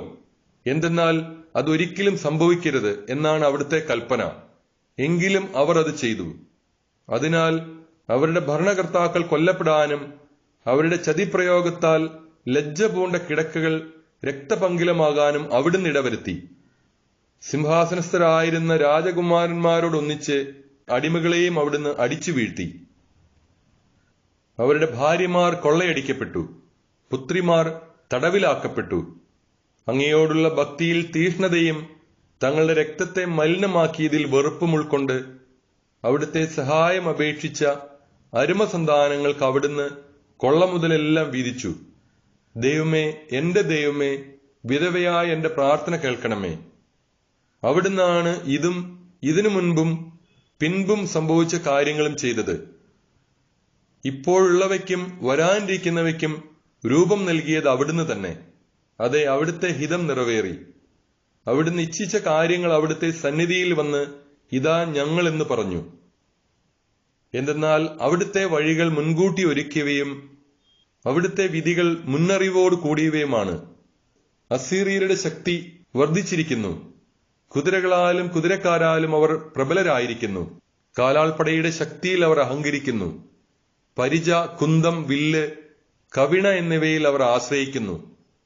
അവിടുന്നാണ് യുദ്ധങ്ങൾ തകർക്കുന്ന കർത്താവെന്ന് അവർ ഗ്രഹിക്കുന്നില്ല. കർത്താവ് എന്നത്രേ അവിടുത്തെ നാമം. അവിടുത്തെ ശക്തിയാൽ അവരുടെ കരുത്ത് തകർക്കണമേ. അവിടുത്തെ കോപത്തിൽ അവരുടെ പ്രതാപം നശിക്കട്ടെ. അവിടുത്തെ ശ്രീകോവിൽ അശുദ്ധമാക്കാനും അവിടുത്തെ മഹത്തായ നാമം കുടികൊള്ളുന്ന വിശുദ്ധ മന്ദിരം മലിനമാക്കാനും ബലിപീഠത്തിന്റെ വളർകോൺ വാളുകൊണ്ട് മുറിച്ചു കളയാനും അവർ ഉന്നം വയ്ക്കുന്നു. അവരുടെ അഹങ്കാരം കാണണമേ. അവിടുന്ന് അവരുടെ മേൽ കോപം വർഷിച്ചാലും വിധവയായ എനിക്ക് ലക്ഷ്യപ്രാപ്തിക്ക് വേണ്ട ശക്തി നൽകണമേ. പ്രഭുവിനോടൊപ്പം അടിമയെയും ദാസനോടൊപ്പം പ്രഭുവിനെയും എന്റെ അധരത്തിന്റെ വ്യാജത്താൽ വീഴ്ത്തണമേ. ഒരു നാരിയുടെ കയ്യിൽ അവരുടെ അഹങ്കാരം തകർക്കണമേ. അവിടുത്തെ ശക്തി സംഖ്യയെയോ അവിടുത്തെ പ്രതാപം ശക്തന്മാരെയോ ആശ്രയിക്കുന്നില്ല. അവിടുന്ന് എളിയവരുടെ ദൈവവും മർദ്ദിതരുടെ സഹായകനുമാണ്. അവശരെ താങ്ങുന്നവനും നിരാധാരരെ പരിപാലിക്കുന്നവനും ആശയറ്റവരെ രക്ഷിക്കുന്നവനുമാണ്. എന്റെ പിതാവിന്റെ ദൈവമേ, ഇസ്രായേലിന്റെ അവകാശത്തിന്റെ ദൈവമേ, ഭൂസ്വർഗങ്ങളുടെ കർത്താവേ, സമുദ്രങ്ങളുടെ സൃഷ്ടാവേ, അവിടുത്തെ സൃഷ്ടികളുടെ എല്ലാം രാജാവേ, എന്റെ പ്രാർത്ഥന ശ്രവിക്കണമേ. അവിടുത്തെ ഉടമ്പടിക്കും വിശുദ്ധ ഭവനത്തിനും സിയോൻ മലയ്ക്കും അവിടുത്തെ മക്കളുടെ ഗ്രഹത്തിനും എതിരായി നിഷ്ഠൂര പദ്ധതികൾ ആസൂത്രണം ചെയ്ത് അവരെ വ്രണപ്പെടുത്താനും ചതയ്ക്കാനും എന്റെ വ്യാജോക്തികൾക്ക് ശക്തി നൽകണമേ. അവിടുന്ന് ദൈവമാണെന്നും എല്ലാ ശക്തിയുടെയും പ്രതാപത്തിന്റെയും ദൈവമാണെന്നും അവിടുന്നല്ലാതെ ഇസ്രായേൽ ജനത്തിന് മറ്റൊരു സംരക്ഷകനില്ലെന്നും അവിടുത്തെ ജനവും എല്ലാ ജനതയും ഗോത്രങ്ങളും അറിയട്ടെ. യൂദിത്തിന്റെ പുസ്തകം 10-ാം അധ്യായം. ശത്രുപാളയത്തിലേക്ക്. യൂദിത് ഇസ്രായേലിന്റെ ദൈവത്തോടുള്ള പ്രലാപവും പ്രാർത്ഥനയും അവസാനിപ്പിച്ചതിനു ശേഷം സാഷ്ടാംഗം വീണുകിടന്ന സ്ഥലത്തു നിന്ന് എഴുന്നേറ്റ് ദാസിയെയും കൂട്ടിക്കൊണ്ട് സാബത്തുകളിലും ഉത്സവങ്ങളിലും താമസിക്കാറുള്ള ഭവനത്തിലേക്ക് പോയി. താൻ ധരിച്ചിരുന്ന ചാക്കുവസ്ത്രവും വിധവാ വസ്ത്രവും മാറ്റി. കുളിച്ചതിന് ശേഷം അവൾ അമൂല്യമായ പരിമളതൈലം പൂശി തലമുടി ചീകി ശിരോഭൂഷണം അണിഞ്ഞു. തന്റെ ഭർത്താവ് മനാസെ ജീവിച്ചിരിക്കുമ്പോൾ താൻ അണിയാറുള്ള ഏറ്റവും മനോഹരമായ വസ്ത്രമണിഞ്ഞു. ചെരുപ്പ് ധരിച്ചും വളകളും മാലകളും മോതിരവും കമ്മലും മറ്റ് ആഭരണങ്ങളും അണിഞ്ഞും പുരുഷന്മാരുടെ കണ്ണുകളെ മയക്കത്തക്ക വിധം അതീവ സൗന്ദര്യവതിയായി ചമഞ്ഞു. അവൾ ഒരു കുപ്പി വീഞ്ഞും ഒരു പാത്രം എണ്ണയും ദാസിയെ ഏൽപ്പിച്ചു. വറുത്ത ധാന്യവും ഉണങ്ങിയ പഴങ്ങൾ കൊണ്ടുണ്ടാക്കിയ ഒരടയും നേർമയുള്ള അപ്പവും ഒരു സഞ്ചിയിൽ നിറച്ച് പാത്രങ്ങളെല്ലാം പൊതിഞ്ഞുകെട്ടി ദാസിയെ ഏൽപ്പിച്ചു. അനന്തരം അവൾ ബത്തൂലിയ നഗര കവാടത്തിലേക്ക് പുറപ്പെട്ടു. അവിടെ നഗരശ്രേഷ്ഠന്മാരായ കാബ്രീസ്, കാർമിസ് എന്നിവരോടുകൂടെ ഉസിയ നിൽക്കുന്നത് കണ്ടു. അവളുടെ മുഖത്തിനും ഉടയാടകൾക്കും വന്ന മാറ്റം അവർ ശ്രദ്ധിച്ചു. അവളുടെ സൗന്ദര്യത്തിൽ അവർക്ക് അഗാധമായ മതിപ്പുളവായി. അവർ അവളോട് പറഞ്ഞു, നമ്മുടെ പിതാക്കന്മാരുടെ ദൈവം നിന്നിൽ കൃപ ചൊരിയുകയും നിന്റെ പദ്ധതി നിറവേറ്റുകയും ചെയ്യട്ടെ. അങ്ങനെ ഇസ്രായേൽ ജനം അഭിമാനം കൊള്ളുകയും ജെറുസലേം ഉയർത്തപ്പെടുകയും ചെയ്യട്ടെ. അവൾ ദൈവത്തെ ആരാധിച്ചു. അവൾ അവരോട് പറഞ്ഞു, നഗരകവാടം എനിക്ക് തുറന്നു തരാൻ കൽപ്പന നൽകുക. ഞാൻ പോയി നമ്മൾ സംസാരിച്ച കാര്യം നിറവേറ്റട്ടെ. അതനുസരിച്ച് വാതിൽ തുറന്നുകൊടുക്കാൻ അവർ യുവാക്കന്മാരോട് കൽപ്പിച്ചു. അവർ വാതിൽ തുറന്നു. യൂദിത്ത് ദാസിയോടൊത്ത് പുറത്തു കടന്നു. അവൾ മലയുടെ താഴേക്കിറങ്ങി. താഴ്വരയിലൂടെ അവൾ നടന്നു നീങ്ങുന്നത് ദൃഷ്ടിയിൽ നിന്ന് മറയുന്നതുവരെ നഗരവാസികൾ നോക്കി നിന്നു. അവർ നേരെ താഴ്വരയിലൂടെ നടന്നു. അസീറിയക്കാരുടെ കാവൽ ഭടന്മാർ അവളെ കണ്ടു. അവർ അവളെ പിടികൂടി ചോദ്യം ചെയ്തു, നീ ഏത് വർഗക്കാരിയാണ്? എവിടെ നിന്ന് വരുന്നു? എങ്ങോട്ട് പോകുന്നു? അവൾ പറഞ്ഞു, ഞാനൊരു ഹെബ്രായ പുത്രി, അവരിൽ നിന്ന് ഓടി രക്ഷപ്പെടുകയാണ്. അവർ നിങ്ങളുടെ കൈകളിൽ ഏൽപ്പിക്കപ്പെടാറായി. നിങ്ങൾ അവരെ വിഴുങ്ങിക്കളയും. ഞാൻ നിങ്ങളുടെ സൈന്യാധിപൻ ഹോളോഫർണസിനെ കണ്ട് ശരിയായ വിവരങ്ങൾ ധരിപ്പിക്കാൻ പോവുകയാണ്. തന്റെ ഒരാളും പിടിക്കപ്പെടുകയോ കൊല്ലപ്പെടുകയോ നഷ്ടപ്പെടാതെ മലനാടാകെ പിടിച്ചടക്കാൻ ഉതകുന്ന ഒരു മാർഗം ഞാൻ അവന് കാണിച്ചു കൊടുക്കും. സൗന്ദര്യത്തിടമ്പായി തോന്നി അവളുടെ മുഖം ദർശിക്കുകയും വാക്കുകൾ ശ്രവിക്കുകയും ചെയ്തപ്പോൾ അവർ അവളോട് പറഞ്ഞു, ഞങ്ങളുടെ യജമാനന്റെ സമീപത്തേക്ക് ഓടിപ്പോന്നതുകൊണ്ട് നീ നിന്റെ ജീവൻ രക്ഷിച്ചു. ഇപ്പോൾ തന്നെ അവന്റെ കൂടാരത്തിലേക്ക് ചെല്ലുക, ഞങ്ങളിൽ ചിലർ കൊണ്ടുചെന്നാക്കാം. അവന്റെ മുൻപിൽ ഭയത്തിന് അവകാശമില്ല. ഞങ്ങളോട് പറഞ്ഞത് തന്നെ അവനോടും പറയുക, അവൻ നിന്നോട് ദയാപൂർവം പെരുമാറും. അവളെയും ദാസിയെയും അനുഗമിക്കുന്നതിന് അവരിൽ നിന്ന് 100 പേർ തിരഞ്ഞെടുക്കപ്പെട്ടു. അവർ ഹോളോഫർണസിന്റെ കൂടാരത്തിലേക്ക് അവരെ നയിച്ചു. അവളുടെ ആഗമന വാർത്ത കൂടാരം തോറും പരന്നപ്പോൾ പാളയമാകെ ഇളകി വശായി. അവൾ ഹോളോഫർണസിന്റെ കൂടാരത്തിനു വെളിയിൽ കാത്തു നിൽക്കുമ്പോൾ അവർ ചുറ്റും കൂടി. അവർ ഹോളോഫർണസിനോട് അവളെപ്പറ്റി പറഞ്ഞു. അവളുടെ സൗന്ദര്യത്തിൽ മതിമറന്ന അവർ അവളെപ്പോലെയാണ് ഇസ്രായേല്യരെല്ലാം എന്ന് നിരൂപിച്ച് അവരെ പുകഴ്ത്തി. അവർ പരസ്പരം പറഞ്ഞു, ഇത്തരം സ്ത്രീകളുള്ള ഈ ജനതയെ ആരെങ്കിലും അവഹേളിക്കുമോ? നിശ്ചയമായും അവരിൽ ആരും ജീവനോടെ ഇരിക്കാൻ പാടില്ല. അവരെ സ്വതന്ത്രരായി വിട്ടാൽ അവർ ലോകം മുഴുവൻ കെണിയിൽപ്പെടുത്തും. ഹോളോഫർണസിന്റെ അനുചരന്മാരും സേവകന്മാരും പുറത്തുവന്ന് അവളെ കൂടാരത്തിനുള്ളിലേക്ക് കൂട്ടിക്കൊണ്ടുപോയി. ഹോളോഫർണസ് സ്വർണവും മരതകവും മറ്റ് രത്നങ്ങളും കൊണ്ട് അലങ്കരിച്ച ചെമന്ന മേൽക്കട്ടിയുടെ കീഴിൽ കിടക്കയിൽ വിശ്രമിക്കുകയായിരുന്നു. അവളെപ്പറ്റി പറഞ്ഞത് കേട്ട് അവൻ എഴുന്നേറ്റ് വെള്ളി വിളക്കുകളുടെ അകമ്പടിയോടുകൂടെ കൂടാരവാതിൽക്കലെത്തി. തങ്ങളുടെ മുൻപിലെത്തിയ യൂദത്തിന്റെ മുഖസൗന്ദര്യം കണ്ട് ഹോളോഫർണസും സേവകന്മാരും അത്ഭുത പരതന്ത്രരായി. അവൾ സാഷ്ടാംഗം വീണ് അവനെ വണങ്ങി. അവന്റെ അടിമകൾ അവളെ എഴുന്നേൽപ്പിച്ചു. യൂദിത്തിന്റെ പുസ്തകം 11-ാം അധ്യായം. യൂദിത്ത് ഹോളോഫർണസുമായി സംസാരിക്കുന്നു. ഹോളോഫർണസ് അവളോട് പറഞ്ഞു, സ്ത്രീയെ ധൈര്യമായിരിക്കുക, ഭയപ്പെടേണ്ട. ലോകാധിപതിയായ നബുക്കദ്നേസറിനെ സേവിക്കാൻ തയ്യാറായ ഒരു വ്യക്തിയെയും ഞാൻ ഉപദ്രവിച്ചിട്ടില്ല. മലനാട്ടിൽ വസിക്കുന്ന നിന്റെ ജനം എന്നെ അവഹേളിച്ചില്ലായിരുന്നെങ്കിൽ ഞാൻ ഒരിക്കലും അവരുടെ നേരെ കുന്തമുയർത്തുകയില്ലായിരുന്നു. അവർ തന്നെ വിളിച്ചു വരുത്തിയ അനർത്ഥങ്ങളാണിത്. നീ അവരെ വിട്ട് ഞങ്ങളുടെ അടുത്തേക്ക് ഓടിപ്പോന്നത് എന്തിനെന്ന് പറയുക. നീ സുരക്ഷിതയാണ്, ധൈര്യമായിരിക്കുക. ഇന്ന് രാത്രി മുതൽ നിന്റെ ജീവൻ സുരക്ഷിതമാണ്. ആരും നിന്നെ ദ്രോഹിക്കുകയില്ല. നിന്റെ യജമാനനായ നബുക്കദ്നേസറിന്റെ സേവകരോടെന്ന പോലെ എല്ലാവരും നിന്നോട് സ്നേഹപൂർവ്വം പെരുമാറും. യൂദിത്ത് പറഞ്ഞു, അങ്ങയുടെ ദാസിയായ എന്റെ വാക്കുകൾ ശ്രവിച്ചാലും അങ്ങയുടെ സന്നിധിയിൽ സംസാരിക്കുന്നതിന് എന്നെ അനുവദിക്കുക. ഈ രാത്രിയിൽ എന്റെ യജമാനനോട് ഞാൻ ഒരസത്യവും പറയുകയില്ല. മാത്രമല്ല, ഈ ദാസി പറയുന്നതനുസരിച്ച് പ്രവർത്തിച്ചാൽ ദൈവം അങ്ങ് മുഖാന്തരം പലതും നിർവഹിക്കും. അങ്ങയുടെ ഉദ്യമങ്ങൾ വിഫലമാവുകയില്ല. സർവ്വലോകത്തിന്റെയും രാജാവായ നബുക്കദ്നേസർ വാഴുന്നു. അവന്റെ അധികാരവും നിലനിൽക്കുന്നു. അവനാണല്ലോ സർവ്വസൃഷ്ടികളെയും നയിക്കുന്നതിന് നിന്നെ നിയോഗിച്ചിട്ടുള്ളത്. നീ മൂലം മനുഷ്യർ അവനെ സേവിക്കുന്നു. മാത്രമല്ല, വയലിലെ മൃഗങ്ങളും കന്നുകാലികളും ആകാശത്തിലെ പറവുകളും ജീവിക്കുന്നത് നബുക്കദ്നേസറിനോടും അവന്റെ ഭവനത്തോടും വിധേയത്വം പുലർത്തുന്ന നിന്റെ ശക്തിയാലത്രേ. നിന്റെ ജ്ഞാനത്തെയും സാമർത്ഥ്യത്തെയും കുറിച്ച് ഞങ്ങൾ കേട്ടിരിക്കുന്നു. എല്ലാ വിവരവും അറിയുന്നവനും വലിയ യുദ്ധതന്ത്രജ്ഞനും ആയി ഈ രാജ്യത്ത് ഒരു നല്ല മനുഷ്യനുള്ളത് നീ മാത്രമാണെന്ന വിവരം ലോകം മുഴുവൻ അറിഞ്ഞു കഴിഞ്ഞു. നിന്റെ സദസ്സിൽ ആഖിയോർ പറഞ്ഞ കാര്യങ്ങൾ ഞങ്ങൾ അറിഞ്ഞു. ബത്തൂലിയക്കാർ അവനെ ഉപദ്രവിക്കാഞ്ഞതിനാൽ നിന്നോട് പറഞ്ഞതെല്ലാം അവൻ അവരോടും പറഞ്ഞു. അതിനാൽ എന്റെ യജമാനനും നാഥനുമായ നീ അവൻ പറഞ്ഞത് അവഗണിക്കുകയോ വിസ്മരിക്കുകയോ അരുത്. അത് സത്യമാണ്. തങ്ങളുടെ ദൈവത്തിനെതിരായി പാപം ചെയ്താലല്ലാതെ ഞങ്ങളുടെ ജനത്തെ ശിക്ഷിക്കാനോ വാൾനിരയാക്കാനോ ആർക്കും സാധിക്കുകയില്ല.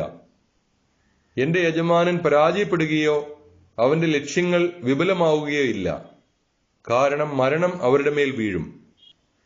തെറ്റു ചെയ്യുമ്പോൾ സംഭവിക്കുന്നത് പോലെ ദൈവം കോപിക്കത്തക്ക വിധം അവർ പാപം ചെയ്തിരിക്കുന്നു.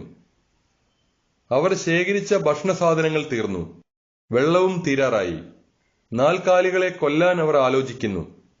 ദൈവം തന്റെ നിയമത്താൽ വിലക്കിയ ഭക്ഷണം കഴിക്കാനും അവർ ഉറച്ചിരിക്കുന്നു. ജെറുസലേമിൽ തങ്ങളുടെ ദൈവത്തിന്റെ സന്നിധിയിൽ ശുശ്രൂഷ ചെയ്യുന്ന പുരോഹിതന്മാർക്കായി സമർപ്പിക്കപ്പെട്ട ധാന്യത്തിന്റെ ആദ്യഫലവും വീഞ്ഞിന്റെയും എണ്ണയുടെയും ദശാംശവും ഭക്ഷിക്കാൻ അവർ തീരുമാനിച്ചിരിക്കുന്നു. ജനത്തിൽ ആരെങ്കിലും അത് കൈകൊണ്ട് തൊടുന്നത് പോലും നിയമവിരുദ്ധമാണ്. ജെറുസലേം നിവാസികൾ പോലും ഇങ്ങനെ ചെയ്യുന്നതിനാൽ ആലോചനാ സംഘത്തിൽ നിന്നുള്ള അനുവാദത്തിന് അവർ അങ്ങോട്ട് ആളയച്ചിരിക്കുന്നു. അനുവാദം ലഭിച്ച് അങ്ങനെ പ്രവർത്തിക്കുന്ന ദിവസം തന്നെ അവിടുന്ന് അവരെ നശിപ്പിക്കാൻ നിന്റെ കയ്യിൽ ഏൽപ്പിക്കും. അതിനാൽ നിന്റെ ഈ ദാസി വിവരങ്ങൾ അറിഞ്ഞപ്പോൾ അവരുടെ ഇടയിൽ നിന്ന് ഓടിപ്പോന്നതാണ്. ലോകത്തെ മുഴുവൻ കേൾക്കുന്നവരെയെല്ലാം ആശ്ചര്യപ്പെടുത്തുന്ന കാര്യങ്ങൾ നിന്നോടൊത്ത് നിർവഹിക്കാൻ ദൈവം എന്നെ അയച്ചിരിക്കുന്നു. ഈ ദാസി സ്വർഗത്തിലെ ദൈവത്തെ രാപകൽ സേവിക്കുന്ന ഭക്തയാണ്. നാഥ, ഞാൻ നിന്നോടൊത്ത് വസിക്കും. ഓരോ രാത്രിയും നിന്റെ ദാസി താഴ്വരയിലേക്ക് പോയി ദൈവത്തോട് പ്രാർത്ഥിക്കും. അവർ പാപം ചെയ്യുമ്പോൾ ദൈവം അത് എന്നോട് പറയും. ഞാൻ വന്ന് നിന്നെ അറിയിക്കും. അപ്പോൾ നിനക്ക് സൈന്യസമേതം പുറപ്പെടാം. ആർക്കും ചെറുക്കാൻ കഴിയുകയില്ല. ഞാൻ നിന്നെ യൂദയായുടെ നടുവിലൂടെ ജെറുസലേമിലേക്ക് നയിക്കും. അതിന്റെ മധ്യത്തിൽ നിന്റെ സിംഹാസനം ഞാൻ സ്ഥാപിക്കും. നീ അവരെ ഇടയനില്ലാത്ത ആടുകളെപ്പോലെ നയിക്കും. നിനക്കെതിരെ കുരയ്ക്കാൻ പട്ടി പോലും വാ തുറക്കുകയില്ല. ദീർഘദർശന ശക്തിയാൽ എനിക്കിതെല്ലാം അറിയാൻ കഴിഞ്ഞു. ഇത് എനിക്ക് വെളിപ്പെടുത്തിയിരിക്കുന്നു. നിന്നോട് പറയാൻ ഇതാ ഞാൻ അയക്കപ്പെട്ടിരിക്കുന്നു. ഹോളോഫർണസും സേവകന്മാരും അവളുടെ വാക്കുകളിൽ പ്രീതി പൂണ്ടു. അവളുടെ ജ്ഞാനത്തിൽ ആശ്ചര്യം കൊള്ളുകയും ചെയ്തു. അവർ പറഞ്ഞു, ലോകത്തിന്റെ ഒരറ്റം മുതൽ മറ്റേ അറ്റം വരെ അന്വേഷിച്ചാലും സൗന്ദര്യത്തിലും ജ്ഞാനത്തോടെ സംസാരിക്കാനുള്ള ചാതുര്യത്തിലും ഇതുപോലെ ശ്രേഷ്ഠയായ ഒരുവളെ കണ്ടെത്തുകയില്ല. ഹോളോഫർണസ് അവളോട് പറഞ്ഞു, ഞങ്ങളുടെ കരങ്ങൾക്ക് ശക്തി നൽകാനും എന്റെ യജമാനനെ അവഹേളിക്കുന്നവർക്ക് നാശം വരുത്താനും നിന്നെ നിന്റെ ജനത്തിൽ നിന്ന് ഞങ്ങളുടെ അടുത്തേക്ക് അയച്ച ദൈവത്തിന്റെ പ്രവൃത്തി ഉത്തമം തന്നെ. നീ കാഴ്ചയിൽ സുന്ദരിയാണെന്ന് മാത്രമല്ല, ഭാഷണചാതുര്യം ഉള്ളവളുമാണ്.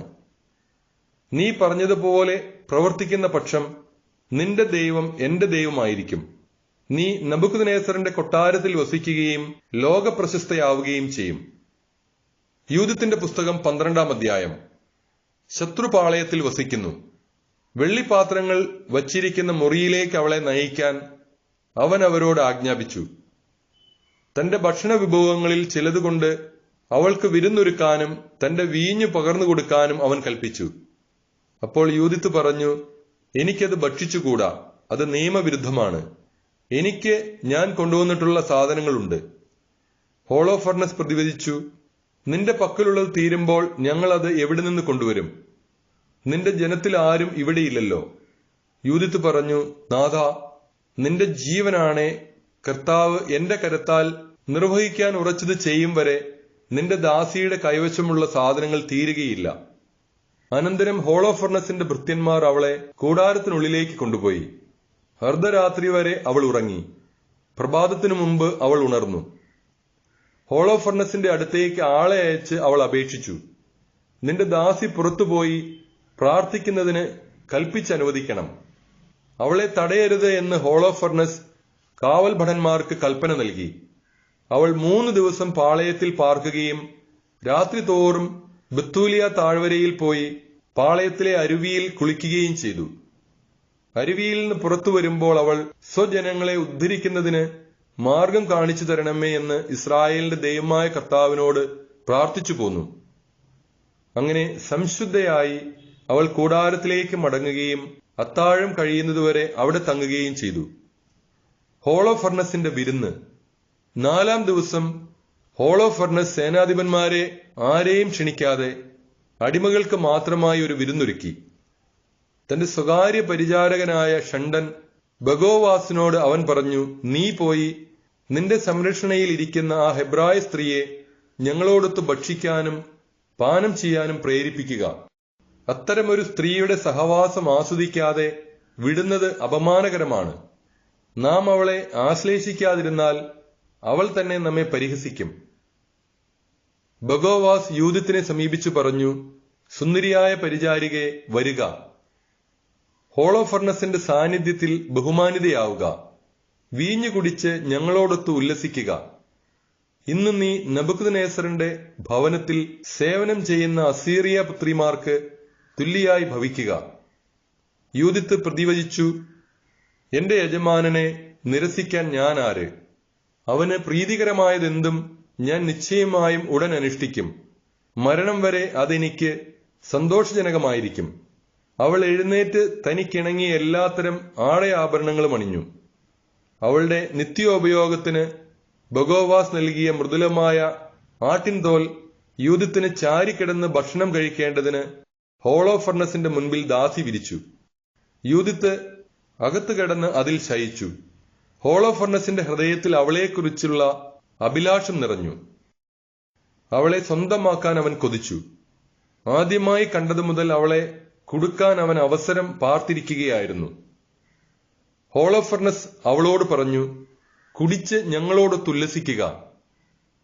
യൂദിത്ത് പറഞ്ഞു, പ്രഭോ, ഇപ്പോൾ ഞാൻ കുടിക്കും. എന്തെന്നാൽ ജനനം മുതൽ ഇന്നു വരെയുള്ള ഏത് ദിവസത്തെയും കാൾ ഇന്നെനിക്ക് എന്റെ ജീവൻ വിലപ്പെട്ടതാണ്. അതിനുശേഷം തന്റെ ദാസി പാകപ്പെടുത്തിയിരുന്ന ഭക്ഷണപാനീയങ്ങൾ അവൾ അവന്റെ മുൻപിൽ വെച്ച് കഴിച്ചു. ഹോളോഫർണസ് അവളിൽ അത്യധികം പ്രസാദിച്ചു. ജീവിതത്തിൽ ഒരിക്കലും കുടിച്ചിട്ടില്ലാത്തത്ര വീഞ്ഞു കുടിക്കുകയും ചെയ്തു. യൂദിത്തിന്റെ പുസ്തകം 13-ാം അധ്യായം. ഹോളോഫർണസിനെ വധിക്കുന്നു. സന്ധ്യയായപ്പോൾ ഹോളോഫർണസിന്റെ അടിമകൾ വേഗം പിൻവാങ്ങി. ബഗോവാസ് യജമാന സന്നിധിയിൽ നിന്ന് സേവകന്മാരെയെല്ലാം വെളിയിലാക്കി കൂടാര കവാടം പുറത്തുനിന്നടച്ചു. വിരുന്ന് നീണ്ടുപോയതിനാൽ ക്ഷീണിതരായ അവർ ഉടനെ പോയി കിടന്നു. കൂടാരത്തിൽ വീഞ്ഞു കുടിച്ച് മത്തനായി കിടക്കയിൽ കിടക്കുന്ന ഹോളോഫർണസിന്റെ സമീപം യൂദിത്ത് മാത്രം അവശേഷിച്ചു. ശയനമുറിയിൽ നിന്ന് താൻ പുറത്തു വരുന്നതുവരെ പതിവ് പോലെ കാത്തു നിൽക്കാൻ അവൾ ദാസിയോട് പറഞ്ഞിരുന്നു. താൻ പ്രാർത്ഥിക്കാൻ പോകുമെന്നും അവൾ പറഞ്ഞിരുന്നു. ബഗോവാസിനോടും അങ്ങനെ തന്നെ പറഞ്ഞു. അങ്ങനെ എല്ലാവരും പോയി. ചെറിയവനോ വലിയവനോ ആരും കിടക്കറയിൽ അവശേഷിച്ചില്ല. യൂദിത്ത് അവന്റെ കിടക്കയ്ക്കടുത്ത് നിന്നുകൊണ്ട് ഹൃദയത്തിൽ മന്ത്രിച്ചു, സർവശക്തനായ ദൈവമായ കർത്താവേ, അവിടുന്ന് ഇപ്പോൾ ജെറുസലേമിന്റെ മഹത്വത്തിനു വേണ്ടിയുള്ള എന്റെ പ്രവൃത്തിയെ കടാക്ഷിക്കണമേ. അവിടുത്തെ അവകാശമായ ജനത്തെ സഹായിക്കാനും ഞങ്ങൾക്കെതിരെ വരുന്ന ശത്രുക്കളെ നശിപ്പിക്കാൻ ഞാൻ ഏറ്റെടുത്ത കർത്തവ്യം നിർവഹിക്കുവാനുമുള്ള അവസരമാണിത്. അവൾ ചെന്ന് കിടക്കയുടെ അറ്റത്തുള്ള തൂണിൽ ഹോളോഫർണസിന്റെ തലയ്ക്ക് മുകളിലായി തൂങ്ങിക്കിടന്ന വാളെടുത്തു. അവൾ കിടക്കയ്ക്ക് അടുത്തു വന്ന് അവന്റെ തലമുടിയിൽ പിടിച്ചു പ്രാർത്ഥിച്ചു, ഇസ്രായേലിന്റെ ദൈവമായ കർത്താവെ, ഇന്ന് എനിക്ക് ശക്തി തരണമേ. അവൾ തന്റെ സർവശക്തിയും ഉപയോഗിച്ച് അവന്റെ കഴുത്തിൽ 2 പ്രാവശ്യം വെട്ടി. ശിരസ് ശരീരത്തിൽ നിന്ന് വേർപെടുത്തി. ശരീരം കിടക്കയിൽ നിന്ന് ഉരുട്ടി താഴെയിട്ടു. മേൽക്കട്ടിയും തൂണുകളിൽ നിന്ന് വലിച്ചെടുത്തു. അല്പം കഴിഞ്ഞ് അവൾ പുറത്തു കടന്ന് ഹോളോഫർണസിന്റെ ശിരസ് ദാസിയെ ഏൽപ്പിച്ചു. അവൾ അത് ഭക്ഷണസഞ്ചിയിൽ നിക്ഷേപിച്ചു. ഉടൻ തന്നെ ഇരുവരും നിത്യവും പ്രാർത്ഥനയ്ക്ക് പോകും പോലെ പുറത്തേക്ക് പോയി. അവൾ പാളയത്തിലൂടെ കടന്ന് താഴ്വര ചുറ്റി മല കയറി ബത്തൂലിയായുടെ കവാടങ്ങളിലെത്തി. യൂദിത്ത് മടങ്ങിയെത്തുന്നു. യൂദിത്ത് ദൂരെ വെച്ച് തന്നെ കവാടത്തിലെ കാവൽക്കാരോട് വിളിച്ചു പറഞ്ഞു, തുറക്കൂ, വാതിൽ തുറക്കൂ. ദൈവം, നമ്മുടെ ദൈവം ഇപ്പോഴും നമ്മോട് കൂടെയുണ്ട്. ഇസ്രായേലിൽ തന്റെ പ്രാബല്യവും നമ്മുടെ ശത്രുക്കൾക്കെതിരെ തന്റെ ശക്തിയും ഇന്നത്തെ പോലെ പ്രത്യക്ഷമാക്കുന്നതിനു വേണ്ടി തന്നെ. അവളുടെ നഗരത്തിലെ ആളുകൾ അവളുടെ ശബ്ദം കേട്ടപ്പോൾ ഇറങ്ങി നഗരകവാടത്തിലേക്ക് ഓടിച്ചെന്ന് ശ്രേഷ്ഠന്മാരെ വിളിച്ചുകൂട്ടി. വലുപ്പച്ചെറുപ്പം എന്നീ അവരെല്ലാവരും ഒന്നിച്ചോടി. കാരണം അവൾ തിരിച്ചെത്തിയെന്ന് വിശ്വസിക്കാൻ അവർക്ക് കഴിഞ്ഞില്ല. അവർ വാതിൽ തുറന്ന് അവരെ അകത്തു കടത്തി. വെളിച്ചത്തിനു വേണ്ടി തീ കത്തിക്കുകയും അവരുടെ ചുറ്റും കൂടി നിൽക്കുകയും ചെയ്തു. അവൾ ഉച്ചത്തിൽ പറഞ്ഞു, ദൈവത്തെ സ്തുതിക്കുവിൻ, അവിടുത്തെ പുകഴ്ത്തുവിൻ. ഇസ്രായേൽ ഭവനത്തിൽ നിന്ന് തന്റെ കാരുണ്യം പിൻവലിക്കാത്തവനും ഈ രാത്രി എന്റെ കരത്താൽ നമ്മുടെ ശത്രുക്കളെ നശിപ്പിച്ചവനുമായ ദൈവത്തെ സ്തുതിക്കുവിൻ. അനന്തരം അവൾ സഞ്ചിയിൽ നിന്ന് തലയെടുത്ത് അവരെ കാണിച്ചുകൊണ്ട് പറഞ്ഞു, നോക്കൂ, അസീറിയൻ സൈന്യാധിപനായ ഹോളോഫർണസിന്റെ ശിരസും മേൽക്കട്ടിയും. ഇതിന്റെ കീഴിലാണ് കുടിച്ചു മത്തുപിടിച്ച് അവൻ ശയിച്ചത്. ഒരു സ്ത്രീയുടെ കൈയാൽ കർത്താവ് അവനെ വീഴ്ത്തി. ഞാൻ പോയ വഴിയിൽ എന്നെ സംരക്ഷിച്ച കർത്താവാണ്. എന്റെ മുഖമാണ് അവനെ നാശത്തിന്റെ കെണിയിൽ കുടുക്കിയതും പാപകരമായ പ്രവൃത്തിയാൽ എന്നെ മലിനയാക്കുകയോ അപമാനിക്കുകയോ ചെയ്യാൻ ഇടവരുത്താതിരുന്നതും. ജനം അത്ഭുത പരതന്ത്രരായി ദൈവത്തെ കുമ്പിട്ട് ആരാധിച്ച് ഏകസ്വരത്തിൽ ഉദ്ഘോഷിച്ചു, ഞങ്ങളുടെ ദൈവമേ, അവിടുന്ന് വാഴ്ത്തപ്പെടട്ടെ. അവിടുത്തെ ജനത്തിന്റെ ശത്രുക്കളെ ഇന്ന് അവിടുന്ന് നിന്ദ്യരാക്കി. ഉസിയ അവളോട് പറഞ്ഞു, മകളെ, ഭൂമിയിലെ സ്ത്രീകളിൽ വെച്ച് അത്യുന്നതനായ ദൈവത്താൽ ഏറ്റവും അധികം അനുഗ്രഹിക്കപ്പെട്ടവളാണ് നീ. ആകാശവും ഭൂമിയും സൃഷ്ടിച്ചവനും ശത്രു നേതാവിന്റെ തല തകർക്കാൻ നിന്നെ നയിച്ചവനുമായ ദൈവമായ കർത്താവ് വാഴ്ത്തപ്പെടട്ടെ. ജനം ദൈവത്തിന്റെ ശക്തി അനുസ്മരിക്കുമ്പോൾ നീ ദൈവത്തിൽ അർപ്പിച്ച പ്രത്യാശ അവരുടെ ഹൃദയങ്ങളിൽ നിന്ന് വിട്ടുപോവുകയില്ല. ഇത് നിനക്കൊരു ശാശ്വത ബഹുമതിയാകാൻ ദൈവം കനിയട്ടെ. അനുഗ്രഹങ്ങളാൽ അവിടുന്ന് നിന്നെ നിറയ്ക്കട്ടെ. എന്തെന്നാൽ നമ്മുടെ ദേശം അപമാനിതമായപ്പോൾ നീ സ്വജീവൻ അവഗണിച്ച് ദൈവസന്നിധിയിൽ നേർവഴിയിലൂടെ ചരിച്ച് ശത്രുക്കളോട് പ്രതികാരം ചെയ്ത് നാശത്തിൽ നിന്ന് അതിനെ രക്ഷിച്ചു. അങ്ങനെ തന്നെ ജനം ഉദ്ഘോഷിച്ചു. യൂദത്തിന്റെ പുസ്തകം 14-ാം അധ്യായം. യഹൂദർ അസിറിയക്കാരെ ആക്രമിക്കുന്നു. യൂദിത്ത് അവരോട് പറഞ്ഞു, സഹോദരന്മാരെ ശ്രദ്ധിക്കുവിൻ. ഈ തല കൊണ്ടുപോയി കോട്ടമതിലിൽ തൂക്കിയിടണം. പ്രഭാതമായി സൂര്യൻ ഉദിച്ചു തുടങ്ങുമ്പോൾ വീരന്മാരെല്ലാവരും ആയുധങ്ങളും എടുത്ത് ഒരു നേതാവിന്റെ കീഴിൽ പട്ടണം കടന്ന് അസീറിയരുടെ പുറം താവളത്തിനെതിരെ എന്ന ഭാവേന സമതലത്തിലേക്ക് പുറപ്പെടണം. എന്നാൽ താഴേക്കിറങ്ങരുത്. അവർ ആയുധങ്ങളും എടുത്ത് പാളയത്തിലേക്ക് ചെന്ന് അസീറിയൻ സേനാധിപതികളെ ഉണർത്തും. അവർ ഉടനെ ഹോളോ ഫർണസിന്റെ കൂടാരത്തിലേക്ക് ഓടും, പക്ഷെ അവനെ കാണുകയില്ല. അപ്പോൾ ഭയവിഹുലരായി അവർ പലായനം ചെയ്യും.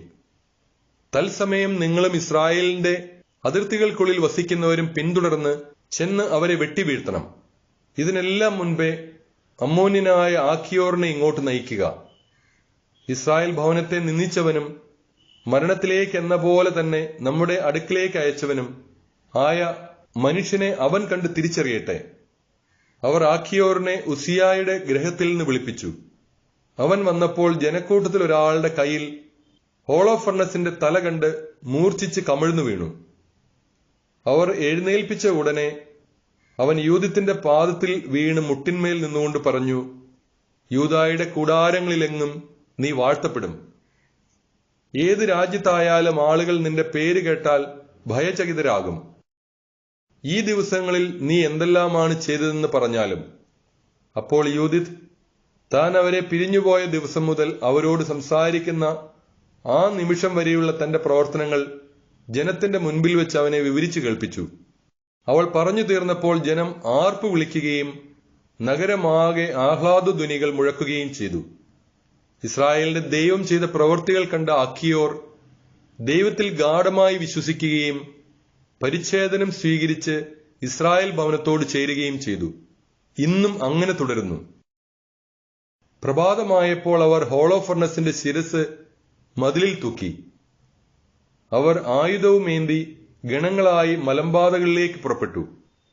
അസീറിയക്കാർ ഇത് കണ്ട് തങ്ങളുടെ സേനാധിപതികളെ വിവരമറിയിക്കുകയും സൈന്യാധിപന്മാർ, മറ്റു പടത്തലവന്മാർ, ഗണനായകന്മാർ എന്നിവരുടെ അടുത്തേക്ക് പോവുകയും ചെയ്തു.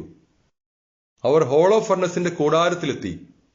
അവന്റെ സ്വകാര്യ പരിചാരകനോട് പറഞ്ഞു, ഞങ്ങളുടെ യജമാനനെ ഉണർത്തുക. ഇതാ ആ അടിമകൾ തങ്ങളുടെ സമ്പൂർണ്ണ നാശത്തിന് നമുക്കെതിരെ യുദ്ധത്തിന് പുറപ്പെടാനുള്ള ധൈര്യം കാണിച്ചിരിക്കുന്നു. ബഗോവാസ് അകത്തു പ്രവേശിച്ച് കൂടാരവാതിലിൽ മുട്ടി. അവൻ യൂദിത്തിന്റെ കൂടെ ഉറങ്ങുകയാണെന്നത്രേ അവൻ ധരിച്ചത്. മറുപടി ലഭിക്കായകയാൽ അവൻ വാതിൽ തുറന്ന് ഉറക്കറയിൽ പ്രവേശിച്ചപ്പോൾ ഹോളോ ഫർണസ് ശിരസറ്റ് തറയിൽ കിടക്കുന്നതാണ് കണ്ടത്. ശിരസ് അപ്രത്യക്ഷമായിരുന്നു. അവൻ ഉറക്കം നിലവിളിക്കുകയും ഏങ്ങിക്കരയുകയും വസ്ത്രം കീറുകയും ചെയ്തു. അവൻ യൂദിത്ത് പാർത്തിരുന്ന കൂടാരത്തിലെത്തി. അവളെ കാണാഞ്ഞതിനാൽ പുറത്ത് ആളുകളുടെ അടുത്തേക്ക് ഓടിച്ചെന്ന് വിളിച്ചു പറഞ്ഞു, ആ അടിമകൾ നമ്മെ ചതിച്ചു. ഒരു ഹെബ്രായക്കാരി നെബൂഖദ്നേസർ രാജാവിന്റെ ഭവനത്തിന് അപമാനം വരുത്തിയിരിക്കുന്നു. ഇതാ ഹോളോ ഫർണസ് നിലത്ത് കിടക്കുന്നു. അവന്റെ ശിരസ് ജഡത്തിൽ കാണുന്നില്ല. അസീറിയൻ സൈന്യാധിപന്മാർ ഇത് കേട്ടപ്പോൾ പരിഭ്രാന്തരായി വസ്ത്രം കീറി. പാളയത്തിൽ അവരുടെ നിലവിളികളും അട്ടഹാസങ്ങളും ഉയർന്നു. യൂദിത്തിന്റെ പുസ്തകം 15-ാം അധ്യായം. അസീറിയക്കാരുടെ പാലായനം. കൂടാരത്തിലിരുന്നവർ അത് കേട്ടു. നടന്ന സംഭവത്തിൽ അവർ വിസ്മയഭരിതരായി. അവർ പേടിച്ചു വിറച്ച് ആരെയും കാത്തു നിൽക്കാതെ ഒരൊറ്റ കുതിപ്പിന് മലകളിലും സമതലങ്ങളിലുമുള്ള എല്ലാ പാതകളിലൂടെയും ഇറങ്ങി ഓടി. ബത്തൂലിയായ്ക്ക് ചുറ്റുമുള്ള കുന്നുകളിൽ പാളയമടിച്ചിരുന്നവരും പാലായനം ചെയ്തു. ഇസ്രായേൽ പടയാളികൾ അവരുടെ മേൽ ചാടി വീണു. ഉസിയ ആകട്ടെ ബത്തോമസ്തായും ബേബായി, ഖോബ, കോള എന്നിവിടങ്ങളിലേക്കും ഇസ്രായേലിന്റെ അതിർത്തികളിലേക്കും ആളുകളെ അയച്ച് സംഭവിച്ചതെന്തെന്ന് അറിയിക്കുകയും തങ്ങളുടെ ശത്രുക്കളെ ആക്രമിച്ചു നശിപ്പിക്കുവാൻ അവരെ ആവേശം കൊള്ളിക്കുകയും ചെയ്തു. വാർത്ത കേട്ട ഇസ്രായേൽക്കാർ ഒറ്റക്കെട്ടായി ശത്രുവിന്റെ മേൽ ചാടി വീഴുകയും അവരെ അരിഞ്ഞു വീഴ്ത്തിക്കൊണ്ട് കോബ വരെ പിന്തുടരുകയും ചെയ്തു. ജെറുസലേമിലും മലമ്പ്രദേശത്തുണ്ടായിരുന്നവരും വന്നു ചേർന്നു. ശത്രുപാളയത്തിലുണ്ടായ സംഭവം അവരെയും അറിയിച്ചിരുന്നു. ഗിലെയാദിലും ഗലീലിയിലും വസിച്ചിരുന്നവർ ദമാസ്കസിനും അതിർത്തികൾക്കും അപ്പുറം വരെയും ശത്രുക്കളെ കടന്നാക്രമിച്ച് വൻപിച്ച കൊല നടത്തി. ശേഷിച്ച ബത്തൂലിയാക്കാർ അസീറിയക്കാരുടെ പാളയം കൊള്ള ചെയ്ത് ധാരാളം മുതൽ കൈവശമാക്കി. സംഹാരം കഴിഞ്ഞ് ഇസ്രായേൽക്കാർ മടങ്ങിവന്ന് ശേഷിച്ചത് കൈവശപ്പെടുത്തി. സമതലത്തിലും മലമ്പ്രദേശത്തുമുണ്ടായിരുന്ന ഗ്രാമങ്ങളിലും പട്ടണങ്ങളിലും ധാരാളം കൊള്ളമുതൽ ചെന്നെത്തി. അത് അത്രയധികമുണ്ടായിരുന്നു. ഇസ്രായേൽ ആഹ്ലാദിക്കുന്നു. കർത്താവ് ഇസ്രായേലിന് ചെയ്ത നന്മകൾക്ക് സാക്ഷ്യം വഹിക്കുകയും യൂദിത്തിനെ സന്ദർശിക്കുകയും മംഗളം ആശംസിക്കുകയും ചെയ്യാൻ പ്രധാന പുരോഹിതനായ യോവാക്കീമും ജെറുസലേമിലെ ഇസ്രായേൽക്കാരുടെ ആലോചന സംഘവും വന്നു. അവളെ കണ്ട മാത്രയിൽ അവർ ഏകസ്വരത്തിൽ അനുഗ്രഹാശിസുകൾ വർഷിച്ചു. ജെറുസലേമിന്റെ ഉന്നതിയും ഇസ്രായേലിന്റെ മഹിമയും ദേശത്തിന്റെ അഭിമാനവുമാണ് നീ. നീ ഒറ്റയ്ക്ക് ഇതെല്ലാം ചെയ്ത് ഇസ്രായേലിന് വലിയ നന്മ ചെയ്തിരിക്കുന്നു. ദൈവം അതിൽ പ്രസാദിച്ചിരിക്കുന്നു. സർവശക്തനായ കർത്താവ് നിന്നെ എന്നേക്കും അനുഗ്രഹിക്കട്ടെ. ജനക്കൂട്ടം പറഞ്ഞു, അങ്ങനെ സംഭവിക്കട്ടെ. ജനം 30 ദിവസം പാളയം കൊള്ളയടിച്ചു. അവർ ഹോളോഫർണസിന്റെ കൂടാരവും വെള്ളിത്തട്ടങ്ങളും ശയ്യകളും പാത്രങ്ങളും ഗൃഹോപകരണങ്ങളും യൂദത്തിന് നൽകി. അവൾ അവ കഴുതപ്പുറത്ത് കയറ്റുകയും വണ്ടികൾ കൂട്ടിയിണക്കി സാധനങ്ങൾ അതിൽ കൂമ്പാരം കൂട്ടുകയും ചെയ്തു. അപ്പോൾ ഇസ്രായേലിലെ സ്ത്രീകളെല്ലാവരും കൂടെ അവളെ കാണാനെത്തി. അവർ അവൾക്ക് ആശിസരുളി. ചിലർ അവളുടെ മുൻപിൽ നൃത്തം ചെയ്തു. അവളാകട്ടെ മരച്ചില്ലകൾ എടുത്ത് തന്നോടുകൂടെ ഉണ്ടായിരുന്ന ആ സ്ത്രീകൾക്ക് നൽകി. അനന്തരം അവളും കൂടെയുണ്ടായിരുന്നവരും ഒലിവിലകൾ കൊണ്ട് കിരീടമുണ്ടാക്കി അണിഞ്ഞു. ആ മഹിളകളുടെ മുൻപിൽ നിന്ന് നൃത്തം ചെയ്ത് അവരെ നയിച്ചുകൊണ്ട് അവൾ ജനത്തിന്റെ മുൻപിൽ പോയപ്പോൾ ആയുധധാരികളായ ഇസ്രായേൽ പുരുഷന്മാർ പൂമാലകൾ അണിഞ്ഞ് പാട്ടുപാടിക്കൊണ്ട് അവരെ അനുഗമിച്ചു. യൂദിത്ത് ഇസ്രായേൽ ജനത്തിന്റെ മുൻപിൽ നിന്നുകൊണ്ട് കൃതജ്ഞതാ സ്തോത്രം ആലപിച്ചു. ജനം ആ സ്തുതിഗീതം ഉച്ചത്തിൽ ഏറ്റുപാടി. യൂദിത്തിന്റെ പുസ്തകം 16-ാം അധ്യായം. യൂദിത്ത് പാടി. എന്റെ ദൈവത്തിന് തമ്പുരുമീട്ടി ഒരു ഗാനം ആരംഭിക്കുവിൻ. എന്റെ നാഥന് കൈത്താളം കൊട്ടി ഒരു നവകീർത്തനം ആലപിക്കുവിൻ. അവിടുത്തെ പുകഴ്ത്തുവിൻ. അവിടുത്തെ നാമം വിളിച്ചപേക്ഷിക്കുവിൻ. ദൈവമാണ് യുദ്ധങ്ങളെ തകർക്കുന്ന കർത്താവ്. എന്നെ പിന്തുടരുന്നവരുടെ കൈകളിൽ നിന്ന് അവിടുന്ന് എന്നെ രക്ഷിച്ചു. ജനത്തിന്റെ മധ്യത്തിൽ അവിടുത്തെ പാളയത്തിലേക്ക് എന്നെ നയിച്ചു. വടക്കുള്ള പർവ്വതങ്ങളിൽ നിന്ന് അസീറിയക്കാർ ഇറങ്ങി വന്നു. എണ്ണമറ്റ യോദ്ധാക്കളുമായി അവൻ വന്നു. അവരുടെ സമൂഹം താഴ്വരകളിൽ നിറഞ്ഞു. അവരുടെ കുതിരപ്പട കുന്നുകളെ മൂടി. എന്റെ നാട് അഗ്നിക്കിരയാക്കുമെന്നും യുവാക്കളെ വാൾനിരയാക്കുമെന്നും പൈതങ്ങളെ നിലത്തടിക്കുമെന്നും കുട്ടികളെ ഇരയായി പിടിക്കുമെന്നും കന്യകകളെ കൊള്ളമുതലായി കൈക്കലാക്കുമെന്നും അവൻ അഹങ്കരിച്ചു. എന്നാൽ സർവശക്തനായ കർത്താവ് ഒരു സ്ത്രീയുടെ കൈയാൽ അവന്റെ പദ്ധതികൾ തകിടം മറിച്ചു. യുവാക്കളുടെ കരങ്ങളല്ല അവരുടെ ശക്തനെ വീഴ്ത്തിയത്. മല്ലന്മാരുടെ മക്കൾ അവനെ തകർത്തില്ല. അതികായന്മാർ അവന്റെ മേൽ ചാടി വീണില്ല. എന്നാൽ മെറാറിയുടെ പുത്രി യൂദിത്ത് വദനലാവണ്യത്താൽ അവനെ കീഴടക്കി. മർദ്ദിതരായ ഇസ്രായേൽ ജനത്തെ ഉദ്ധരിക്കാൻ അവൾ തന്റെ വൈദവ്യ ദുഃഖം മറച്ചുവെച്ചു. മുഖത്ത് സുഗന്ധദ്രവ്യങ്ങൾ ലേപനം ചെയ്തു. ശിരോഭൂഷണം കൊണ്ട് കേശം ബന്ധിച്ചു. അവനെ വശീകരിക്കാൻ നേർത്ത മേലങ്കി ധരിച്ചു. അവളുടെ പാതുകം അവന്റെ കണ്ണ് കവർന്നു. അവളുടെ സൗന്ദര്യം ഹൃദയത്തെ കീഴ്പ്പെടുത്തി. വാൾ ഗളത്തെ വിച്ഛേദിച്ചു. പേർഷ്യക്കാർ അവളുടെ ധീരത കണ്ടു വിറച്ചു. മേദിയക്കാർ അവളുടെ ധൈര്യം കണ്ട് ഭയചകിതരായി. പീഡിതരായ എന്റെ ജനം ആനന്ദത്താൽ ആർപ്പു വിളിച്ചു. ബലഹീനർ അട്ടഹസിച്ചു. ശത്രുക്കൾ വിറച്ചു. ശബ്ദഘോഷം മുഴക്കി അവർ വൈരിയെ തിരിച്ചോടിച്ചു. ദാസീപുത്രന്മാർ അവരെ പിളർന്നു. അഭയാർത്ഥികളുടെ മക്കളെന്നോണം അവർ മുറിവേൽപ്പിക്കപ്പെട്ടു. എന്റെ കർത്താവിന്റെ സൈന്യത്തിന് മുൻപിൽ അവർ നശിച്ചു. ഞാൻ എന്റെ കർത്താവിന് ഒരു പുതിയ കീർത്തനം ആലപിക്കും. കർത്താവെ, അങ്ങ് ഉന്നതനും മഹിമയാർന്നവനുമല്ലോ, അത്ഭുത പരാക്രമിയും അജേയനുമല്ലോ. അങ്ങയുടെ സൃഷ്ടികളെല്ലാം അങ്ങയെ സേവിക്കട്ടെ. അങ്ങ് കൽപ്പിച്ചു, അവ ഉളവായി. അവിടുന്ന് ആത്മാവിനെ അയച്ചു, അതവയ്ക്ക് രൂപമേകി. അവിടുത്തെ സ്വരം അപ്രതിരോധ്യമാണ്. പർവ്വതങ്ങളുടെ അടിത്തറ തിരമാലകൾ കൊണ്ട് ഇളകും. അങ്ങയുടെ മുൻപിൽ പാറകൾ മെഴുകുപോലെ ഉരുകും.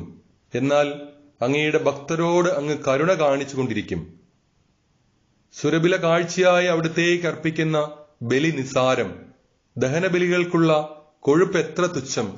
എന്നാൽ കർത്താവിന്റെ ഭക്തൻ എന്നേക്കും വലിയവനായിരിക്കും. എന്റെ ജനത്തെ എതിർക്കുന്ന രാജ്യങ്ങൾക്ക് ഹാ കഷ്ടം. വിധി ദിനത്തിൽ സർവശക്തനായ കർത്താവ് അവരോട് പ്രതികാരം ചെയ്യും. അവരുടെ ശരീരങ്ങളിലേക്ക് തീയും പുഴുക്കളും അയക്കും. വേദനയാൽ അവർ നിത്യം വിലപിക്കും. ജെറുസലേമിൽ എത്തിയപ്പോൾ അവർ ദൈവത്തെ ആരാധിച്ചു. ശുദ്ധീകരണം കഴിഞ്ഞ ഉടനെ ജനം ദഹനബലികളും സ്വാഭിഷ്ട കാഴ്ചകളും മറ്റു കാഴ്ചകളും അർപ്പിച്ചു. യൂദിത്ത് ജനം തനിക്ക് നൽകിയ ഹോളോഫർണസിന്റെ പാത്രങ്ങൾ ദൈവത്തിന് സമർപ്പിച്ചു. അവന്റെ കിടക്കറയിൽ നിന്ന് തനിക്കായി എടുത്തിരുന്ന മേൽക്കട്ടി അവൾ കർത്താവിന് നേർച്ചയായി അർപ്പിച്ചു. ജനം ജെറുസലേമിൽ വിശുദ്ധ മന്ദിരത്തിന്റെ മുൻപിൽ 3 മാസക്കാലം ഉത്സവാഘോഷങ്ങൾ നടത്തി. യൂദിത്ത് അവരോടൊപ്പം വസിച്ചു. യൂദിത്തിന്റെ അന്തിമ വർഷങ്ങൾ. അതിനുശേഷം അവർ തങ്ങളുടെ പിതൃഭവനങ്ങളിലേക്ക് മടങ്ങി. യൂദിത്ത് ബത്തൂലിയായിലേക്ക് പോയി. ജീവിതകാലം മുഴുവൻ സകല ജനത്തിനും ആദരണീയയായി അവൾ അവിടെ തന്റെ ഭൂമിയിൽ വസിച്ചു.